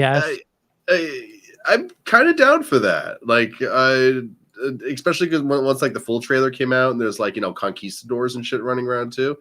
I want to see where that movie's going. Like, I read a thing. I'll see if I can find it. Where like the reason why it's going Hulu instead of theaters is because it's very similar to a fan film, and there was like a lawsuit about that. So maybe they can't release it in theaters. But it looks better than dump on streaming. Like, who knows? Maybe we watch the movie and it's absolute horseshit. It could be the worst movie of the year. But I'm interested in that. Yeah, every time they talk about a Predator or whatever, I'm like, that sounds interesting. Yeah. Just don't fuck it. Oh, you fucked it up. Why? It's just a really neat premise. It seems like every time they have some sort of, with the exception of the Versus movies, the Predators. I don't know why people don't like that as much as they do. Predators I had a good time with that. Yeah, I agree. Yeah, I like Predators a lot. I feel like Adrian Brody's doing a weird thing with his voice. A lot of the movie is a little distracting, but the rest of it's pretty good other than that. Yeah, he's trying a little too hard to be a badass, but when who's the old dude that's fucking Looney Tunes that they meet up with? Oh, Morpheus. Lawrence Fishburne. Yeah, Lawrence Fishburne. I was like, Jared Leto was not in that movie. Stop that. Not Morpheus. Well, have you seen that Twitter account where they're like, I add Paddington to a movie every day until I forget? I should make an account. I add Morbius to a movie every day until I forget. Oh, Anna Biller's coming out with a film this year. Who's Anna Biller? Anna Biller, if you haven't seen The Love Witch,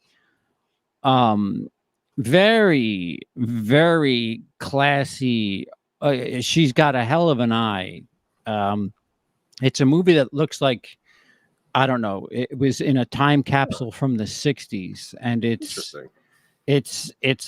a very interesting movie. I would say at the very least peek in on it and give it a shot, because what's she got coming out this year? I'm not seeing anything on her IMDb. I've heard of The Love Wish. There was a lot of hubbub about that a couple years back. I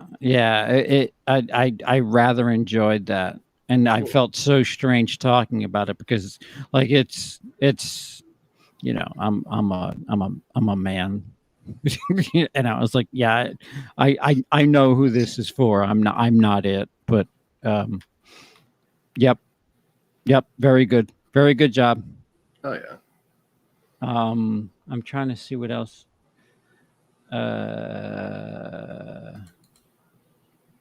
Yeah, it's strange. For as much as we're not back. No. People keep wanting to say we are, but we are not there. We're not back. I mean, every now and again, a movie just goes fucking bonkers. But we're not. When does Dune 2 come out?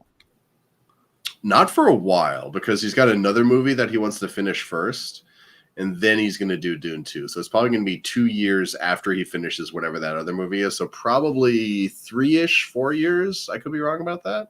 Jesus. I feel like it's going to be a minute. Okay, actually, let's actually look it up here. Dune 2, Dune Harder. Yeah. Oh, the Black Phone. Everybody and their mothers talking about that. Yeah. That's coming this weekend. Okay, so part of the reason I love the first Doctor Strange so much is because I love C. Robert Cargill and oh my god, what's his name? Who directed that movie? Sinister. Scott Derrickson. I think when they're working together, they actually make some really good things. And they made Sinister is one of my favorite horror movies of all time, and they paired up again to make Black Phone. I am so excited. I am super down for that. Dude, yeah, no, I've heard it's really good. Just out of curiosity, did you ever watch the YouTube the Spill Crew, or I guess the Double Toasted these days? No. They're around like 2010, 2011, I think was their peak, but they were doing like movie reviews for a while, and Cargill was one of the guys on the show. So like he's gone from YouTuber to writing Doctor Strange, Black Phone, Sinister, and things like that. That's awesome. Good for him. He's always been a little inspiring for me. What can I say? You got Tom Hanks and Elvis coming out this week. Yeah, that looks interesting. I always watch Tom Hanks. Dude, it's Minions: Rise of Gru. You couldn't pay me to watch that. I guess that's not true. You could pay me to watch that. But Thor is July 8th. That I'm excited for. Okay. Yeah, no, this isn't regular summer shit here. No. I'm looking at the schedule. This is not. This is like, normally it'd be fucking loaded. Like every week would just be a heavy hitter. I mean, Thor: Love and Thunder is a pretty summer movie, but no, it's there needs to be more than just one. It's got no competition. It's gonna cream. It's gonna make like 220 million. Yeah, because it's got nothing to compete with. Yeah. Wow, there's fucking nothing. August is empty. Bodies, comedy, horror, thriller. Never heard of it, and I'm sure the horror community will make me feel like garbage for it because they probably have heard of it. You're gonna start getting some hate in the comments right here.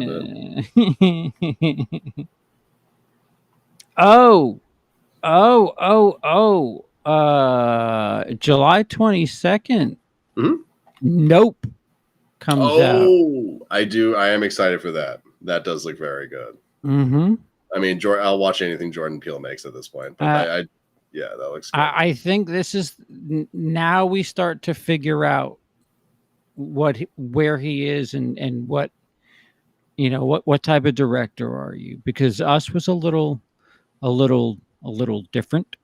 It was a little out there. It wasn't quite Get Out. Get Out was amazing. I thought Us, while good, I thought it had some issues, but it's perfect. Fuck you.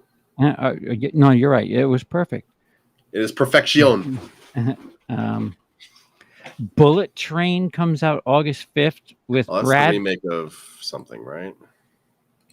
Brad Pitt, Sandra Bullock, Zazie Beetz. What the fuck? Oh yeah, I've seen the trailer for that. It looks fun. I don't really know much about it. 5 assassins aboard a fast-moving bullet train find out their missions have something in common. What, each other? Oh, it's based on a Japanese novel. That's what. Okay, that's what it is. God forbid we just port the movie over. Seriously. Wait, novel. Excuse me. Yeah. No. I thought it was the remake of Train to Busan for a second, which I know is coming out at some point here, but which seems entirely pointless because, like, one, we'll never have a train system like that in America, and two, just what progress? What are you talking about? Yeah, spending money on things people want. Yeah. Agreeing on something that would actually help everybody that somehow would be okay. September is kind of. Yeah, I don't know what the deal is, but movie theaters aren't back. I'm sorry. I'm going to say it. I said it. Halloween ends October 14th. There you go. I mean, yeah, that's the best movie of the year, right? Black Adam on October 21st. See, that movie confuses the hell out of me because, Black Adam is a villain type character, or I guess he's like, a pseudo villain. Maybe sometimes he's a good guy, but like, The Rock's got that thing in his contract where he can't lose fights or he can't get beat up too much. So does he really have a thing in his contract where he can't lose fights? I don't know, but that sounds like a Vin Diesel thing, not a Rock thing. Well, that the Vin Diesel's the one that came up with it, and then like The Rock and Jason Statham like adopted it for like the Fast and Furious movies and stuff like that. Like, at least that's how that's what the story is anyway. Jesus. Boy. Yeah. They're all right. Well, what is December? What's the big Christmas? Puss in Boots: The Last Wish, the movie everyone's been. Avatar, December 16th. Yeah. Avatar, Way of the Water. Yeah. Shazam. How do you think that's gonna do? Do you think that's gonna be another $1 billion grosser, or has it been too long? Like, you know, the adage in Hollywood is never to bet against Cameron. And, you know, he's made some damn good movies, and he's made 2 of the highest grossing movies of all time back to back, even if they were like 14 years apart. You know, it seems like a safe bet it's going to do good. Do you think it will? If you were 9 and you watched that movie when it came out, you're now 23. Yeah. Or 23. Yeah, 23-ish. Yeah, you're in your 20s. Yeah. Do you have the same, like, do you really need to see it the way you needed to see it in 2009? That's the question. Is this one in 3D, or is it just going to be like in really fan? It is in 3D. Okay, 3D. Okay. So I watched Jurassic World Dominion in 3D because that was what was Zoe Saldana again, by the way. So she'll be just fucking cashing she's more always going to be in the top 10. Well, I guess she's the top 20, not the top 10, right? Or was she top 10? She's probably top 10 females. That's a gimme. That makes sense. And Sam Worthington's in it again, right? It's funny that he's the star of the highest grossing movie of all time, and he's nowhere near the top of the highest grossing actress of all time. Because every other movie he did pretty much just didn't do anything. Oh, they've got a Whitney Houston docudrama on December 21st. I Want to Dance with Somebody. That sounds interesting. I'll watch that. Stanley Tucci. Why is Stanley Tucci the first name listed on that? Because he's playing Whitney Houston. You didn't hear about this? Yeah, no. Tom Cruise is legally required to put a camera in something that is going to explode. That is the requirement that Tom Cruise has. And the fucking guy's 60. He's 60. 60. Tom Cruise is gonna outlive all of us. Let's not beat around the bush here. The man is never gonna die. Carrying the action genre, and he's twice as old as anybody who should be making action movies right now. Yeah. Okay. So here's Sam Worthington, star of Avatar, one of the highest grossing movie of all times. Top 10 highest grossing movies. Avatar, obviously. Then Clash of the Titans. Oh yeah. Terminator Salvation. Oh yeah. Then Wrath of the Titans. Oh. And we're officially out of things that I guess that's not true. Everest is number 5. Hacksaw Ridge is number 6. And then we have The Shack. What? Followed by Man on the Ledge. I remember that. Yeah, I kind of remember that too. That was painfully mediocre. Ooh. I've never even heard of these two. The Debt and Heart's War. Heart's War's got Bruce Willis. Heart's War, that's from like 2002. Yeah. Who the fuck was he in that? Mm-hmm. Yeah, that's the same. Oh, Amber Heard was in Zombieland. No, it's the equivalent thereof. Yeah. Was she? Yeah, she cashed a $2,000 check for that movie. Yeah, how much do you think she was paid for that? Scale. Probably. I think she was under 5, so it might have been slightly better than Scale, but not like amazingly better than Scale. It blew my mind when I learned about. Well, yeah, so I learned about Under 5, and then like there's the Office series finale, and I'm pretty sure Steve Carell wasn't under 5 for the finale because I think he only has 2 or 3 lines. He's got a good amount of screen time, but he only talks like once, twice, maybe 3 times. Well, he's an EP, so he can get he can get back end. He can make money That makes off of sense. if he's an executive producer. He can finagle his way around his acting I guess that makes sense. and make office people money.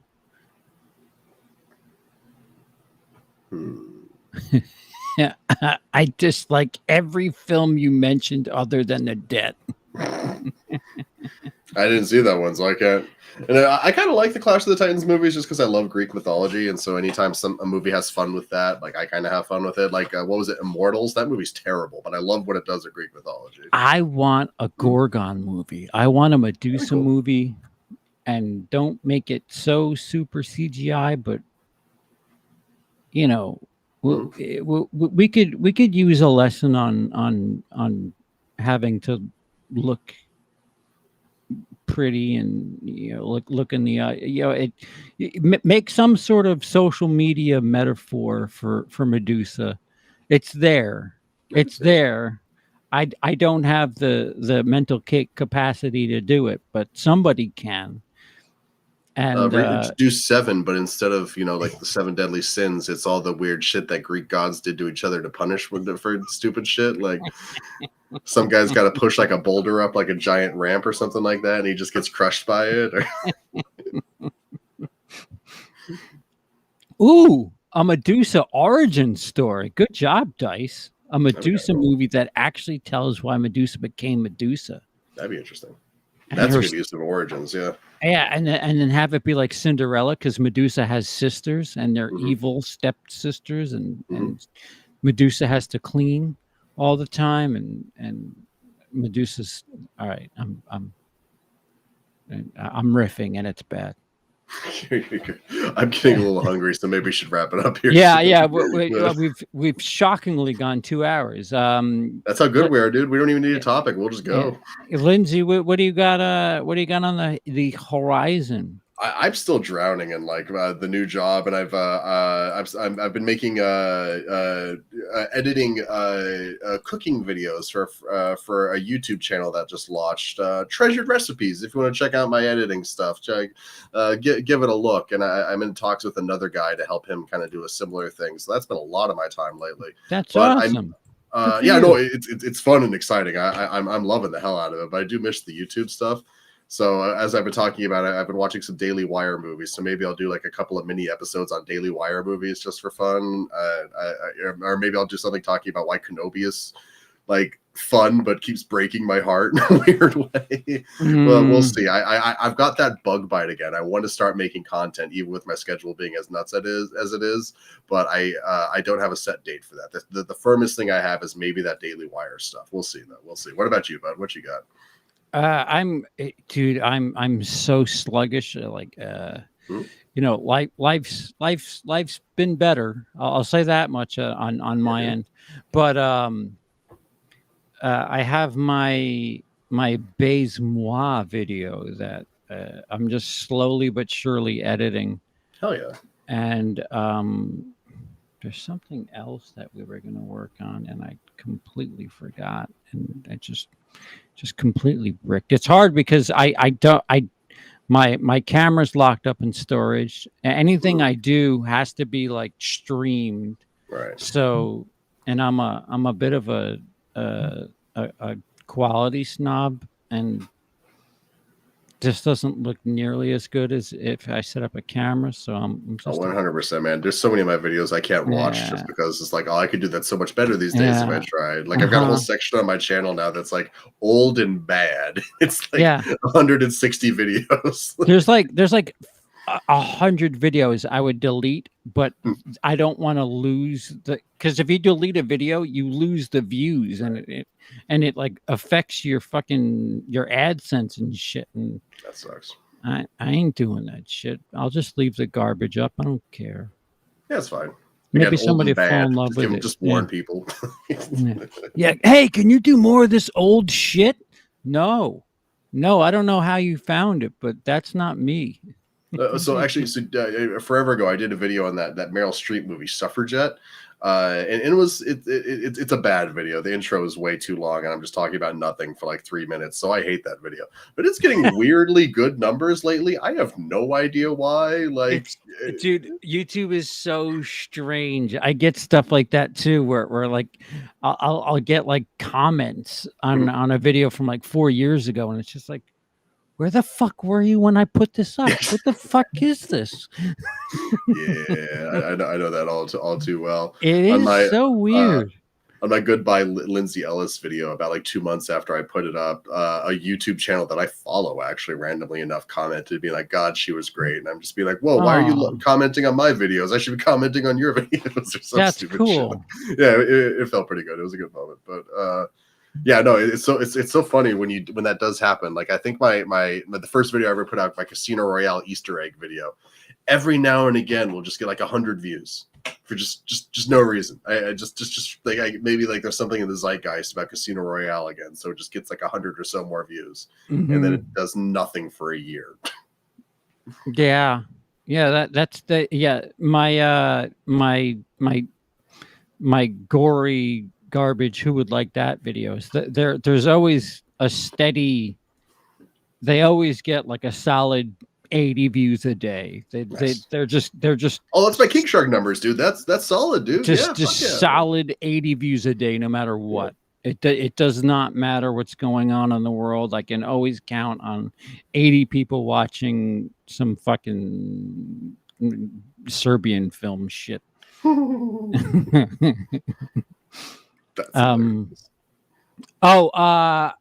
will be a guest. Shit, I don't have the proper information. Keep an eye on my Twitter. I'll have it up. Wednesday, I'll be a guest on a channel where they discuss horror and mental health. Oh shit! And the poster child for mental health here. I'll probably be talking a lot about that. Oh, super! That's cool, dude. Like, that's Wednesday. What's the channel? You asked me, and I don't know. I certainly will have it up Wednesday. It's Wednesday night. I'll have it posted and everything, and it's intriguing. I'm certainly intrigued at the idea how you can link mental health and horror movies, but we'll see how it goes. No, I could definitely see how I could do that. Like, I guess it depends on which horror movies you're talking about, but I could definitely see. So yeah, no, that sounds fun. I'll try and tune into that actually. Yeah. And thanks once again, Lindsay. We'll see if something's worth reporting, but I mean, you know me, I'm always down, man. Let's just get Chauncey and Fuego back in here. I miss the full crew. Let's get Bob in too. I know. Yeah, Bob. See, I think what I want to do is Bob does a lot of. We were talking about politics quite a bit before. He does. Bob do that these days, Bob does a lot of reactionary shit. I think if we found like a maybe we go over on his channel and just join him. We just invite ourselves onto his channel and next time he's just streaming, we just hack our way in. I do feel bad. He's invited me on his podcast 3 times, and 2 of the times I had to cancel because I was too busy. But the one time I made it was really fun. So it'd be great to start working with Bob. Yeah, and he's dead on. Mm-hmm. The stuff he's like, it shit's out of control. And it'd be fun to like just bounce off of each other, the chaotic nature in which I don't even know what you call it. Politics tube, like it just seems to be like is that what bread tube is? What's bread tube? Anti-woke tube, like anti-woke tube. I'm not like, it's just so strange. Like, who the fuck cares that the green M&M has different shoes on? Why is that newsworthy? But that was a thing. The Fox News for 2 days had a problem with the fact that M&M's changed the fact that the green M&M, which is the feminine M&M, had not high heel shoes, but more, shoes that would be able to comfortably fit somebody. Interesting. Yes, Dice. Mike Woodard. That is the name of the Morgue of Horror. Man, Mike is here. My apologies, Mike. The Morgue of Horror is the channel. Oh hell yeah! Okay. Thank the you. Morgue Guys. of Horror, and Mike Woodard is the host. You know, I just found out recently about the M&Ms that blew my mind. Fucking they taste delicious. That too. But J.K. Simmons is the voice of the yellow M&M. Is he? Yeah. Man, he gets a lot of commercial work, huh?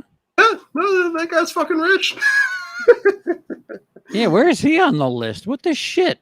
Oh, that's a really good point, actually. Well, I mean, do commercials count for that? Because it's not box office at that point. Actors. Top grossing comedy actors with commercials.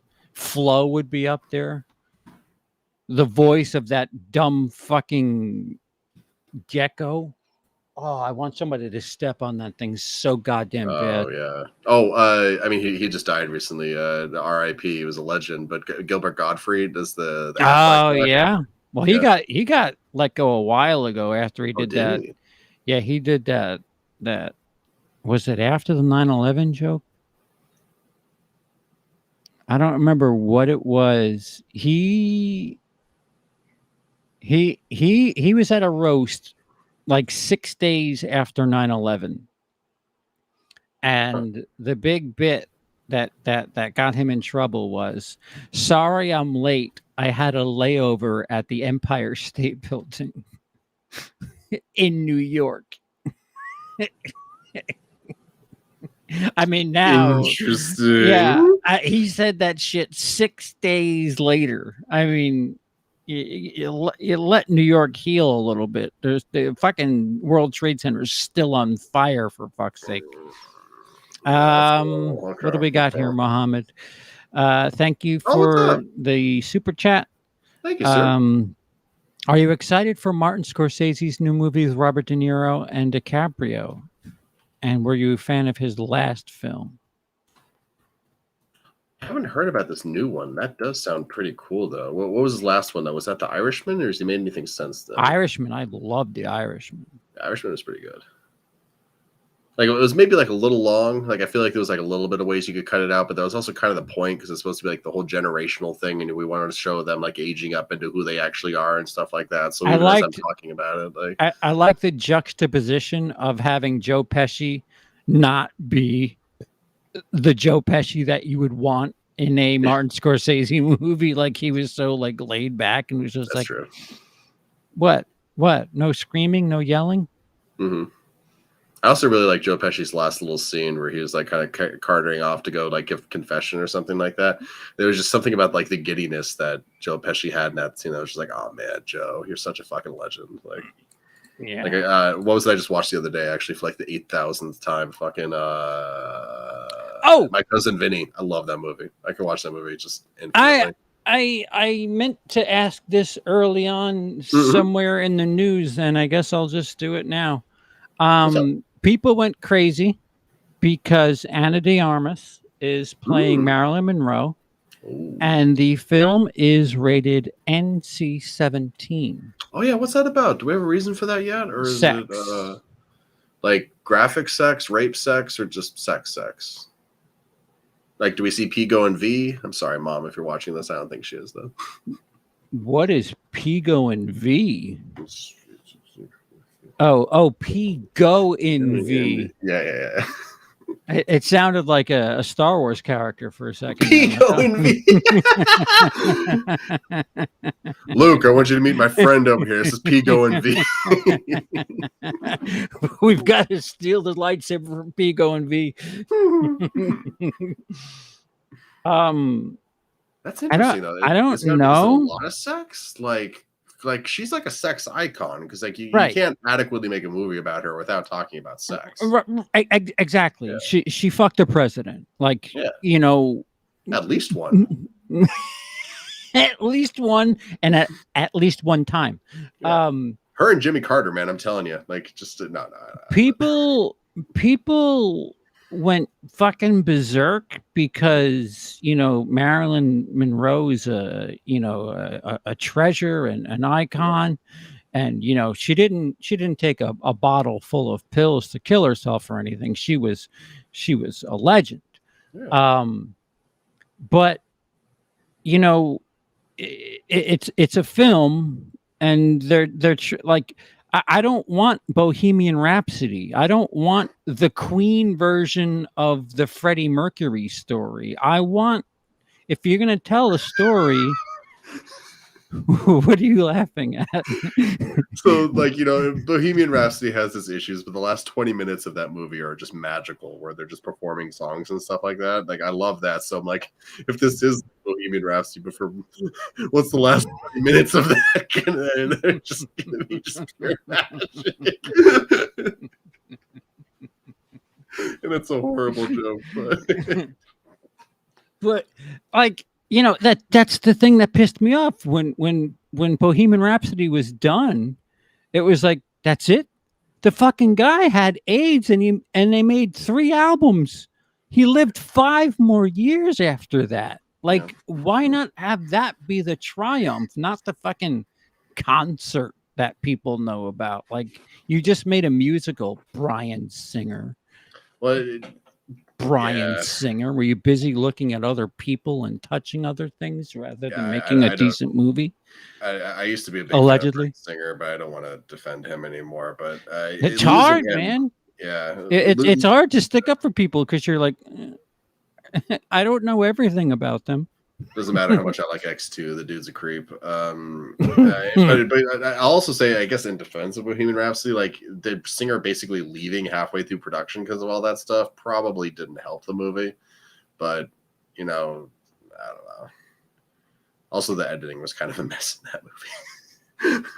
Yeah, a lot. Oh yeah, that I mean, they made fun of that one scene where they're out on the table. Yeah. It's a delight. If you know editing, holy shit, it's a fucking clusterfuck. All right, so The Irishman is the most recent thing I have from Scorsese. He's got Roosevelt announced. Yeah, I heard about that. I guess I don't know anything about it though. A biographical drama about President Teddy Roosevelt, which is rated at NC-17. So go figure. That's interesting. And Leonardo DiCaprio in it. How often do we get NC-17 No, movies? I was kidding. Okay. I was like, the fuck? Like, why are you getting so many of these? The only thing we have to fear is my throbbing cock. Seriously. Yeah, what are the requirements? Like, you can't show a hard wiener. That's a hard that makes you an NC-17. What are the other rules? Like, I'm assuming it's mostly sexual stuff, right? Like, because like language and violence. It's got to. Like, well, I made a tweet a couple of days ago because people were going fucking berserk about Marilyn Monroe's movie being NC-17 and how dare they. I said the movie Predator, they show 5 people de-skinned hanging from a tree, and that movie's rated R. So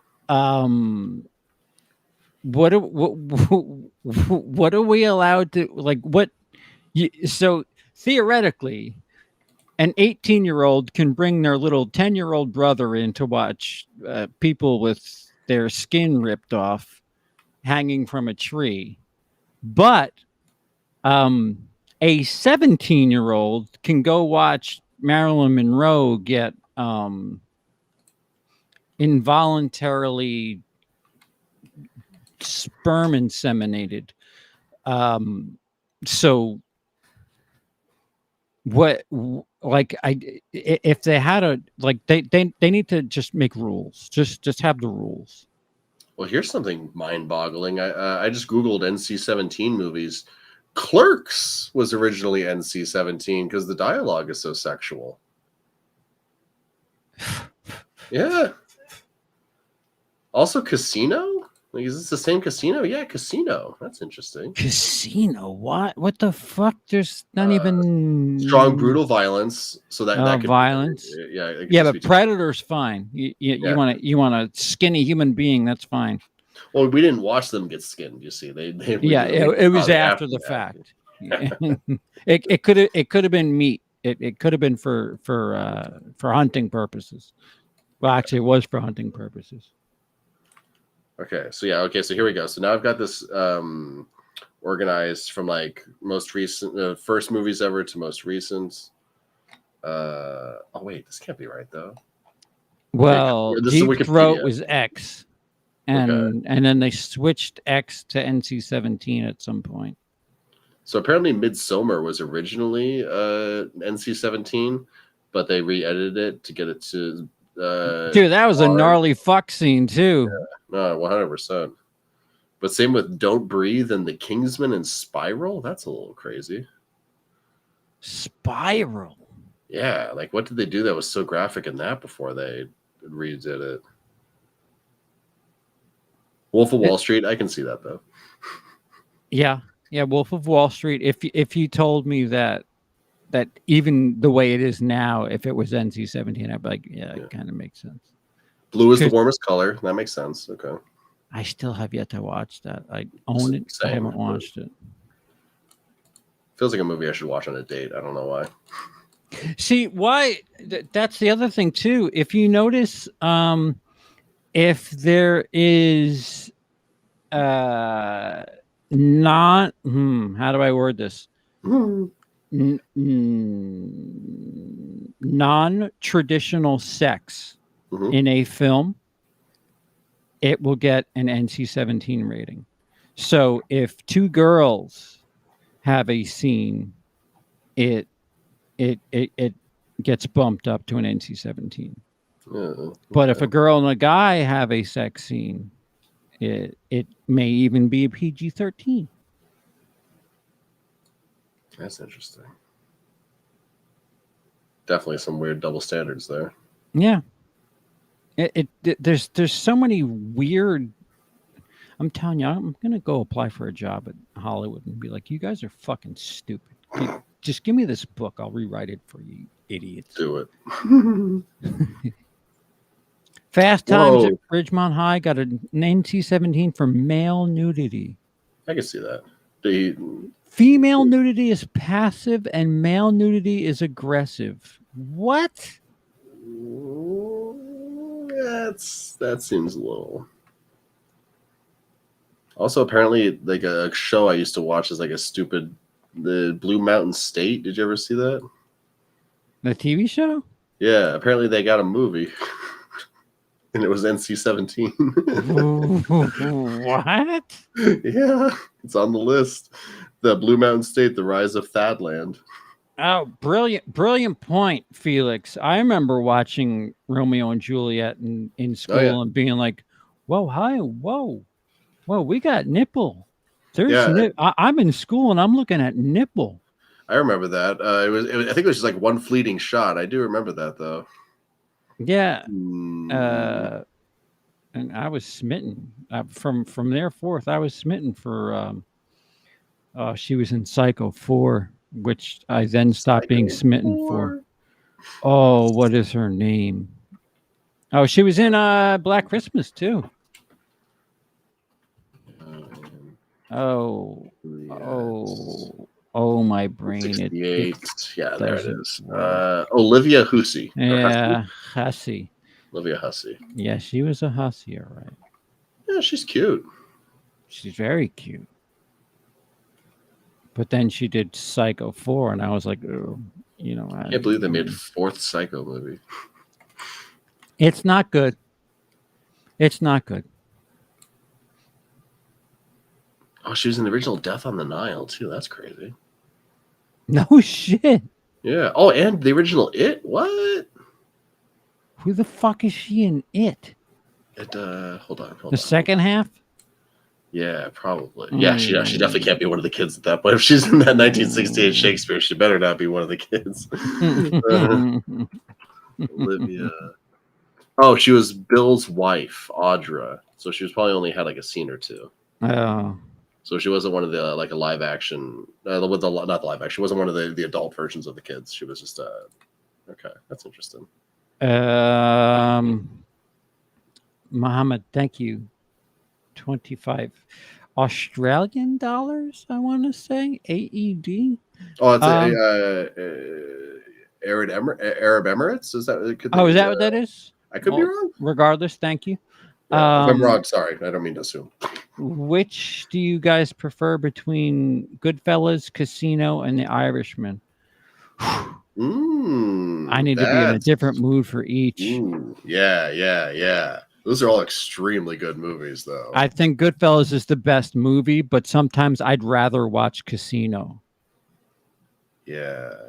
It's been a long time since I've seen Goodfellas, so I think that one might get my vote right now. Just to watch it again. Mm-hmm. But I've seen The Irishman the most recently. Honestly, yeah, it might be Goodfellas. Like that fucking again, Joe Pesci. That one fucking scene of his is so goddamn good. What the fuck is so funny? Exactly.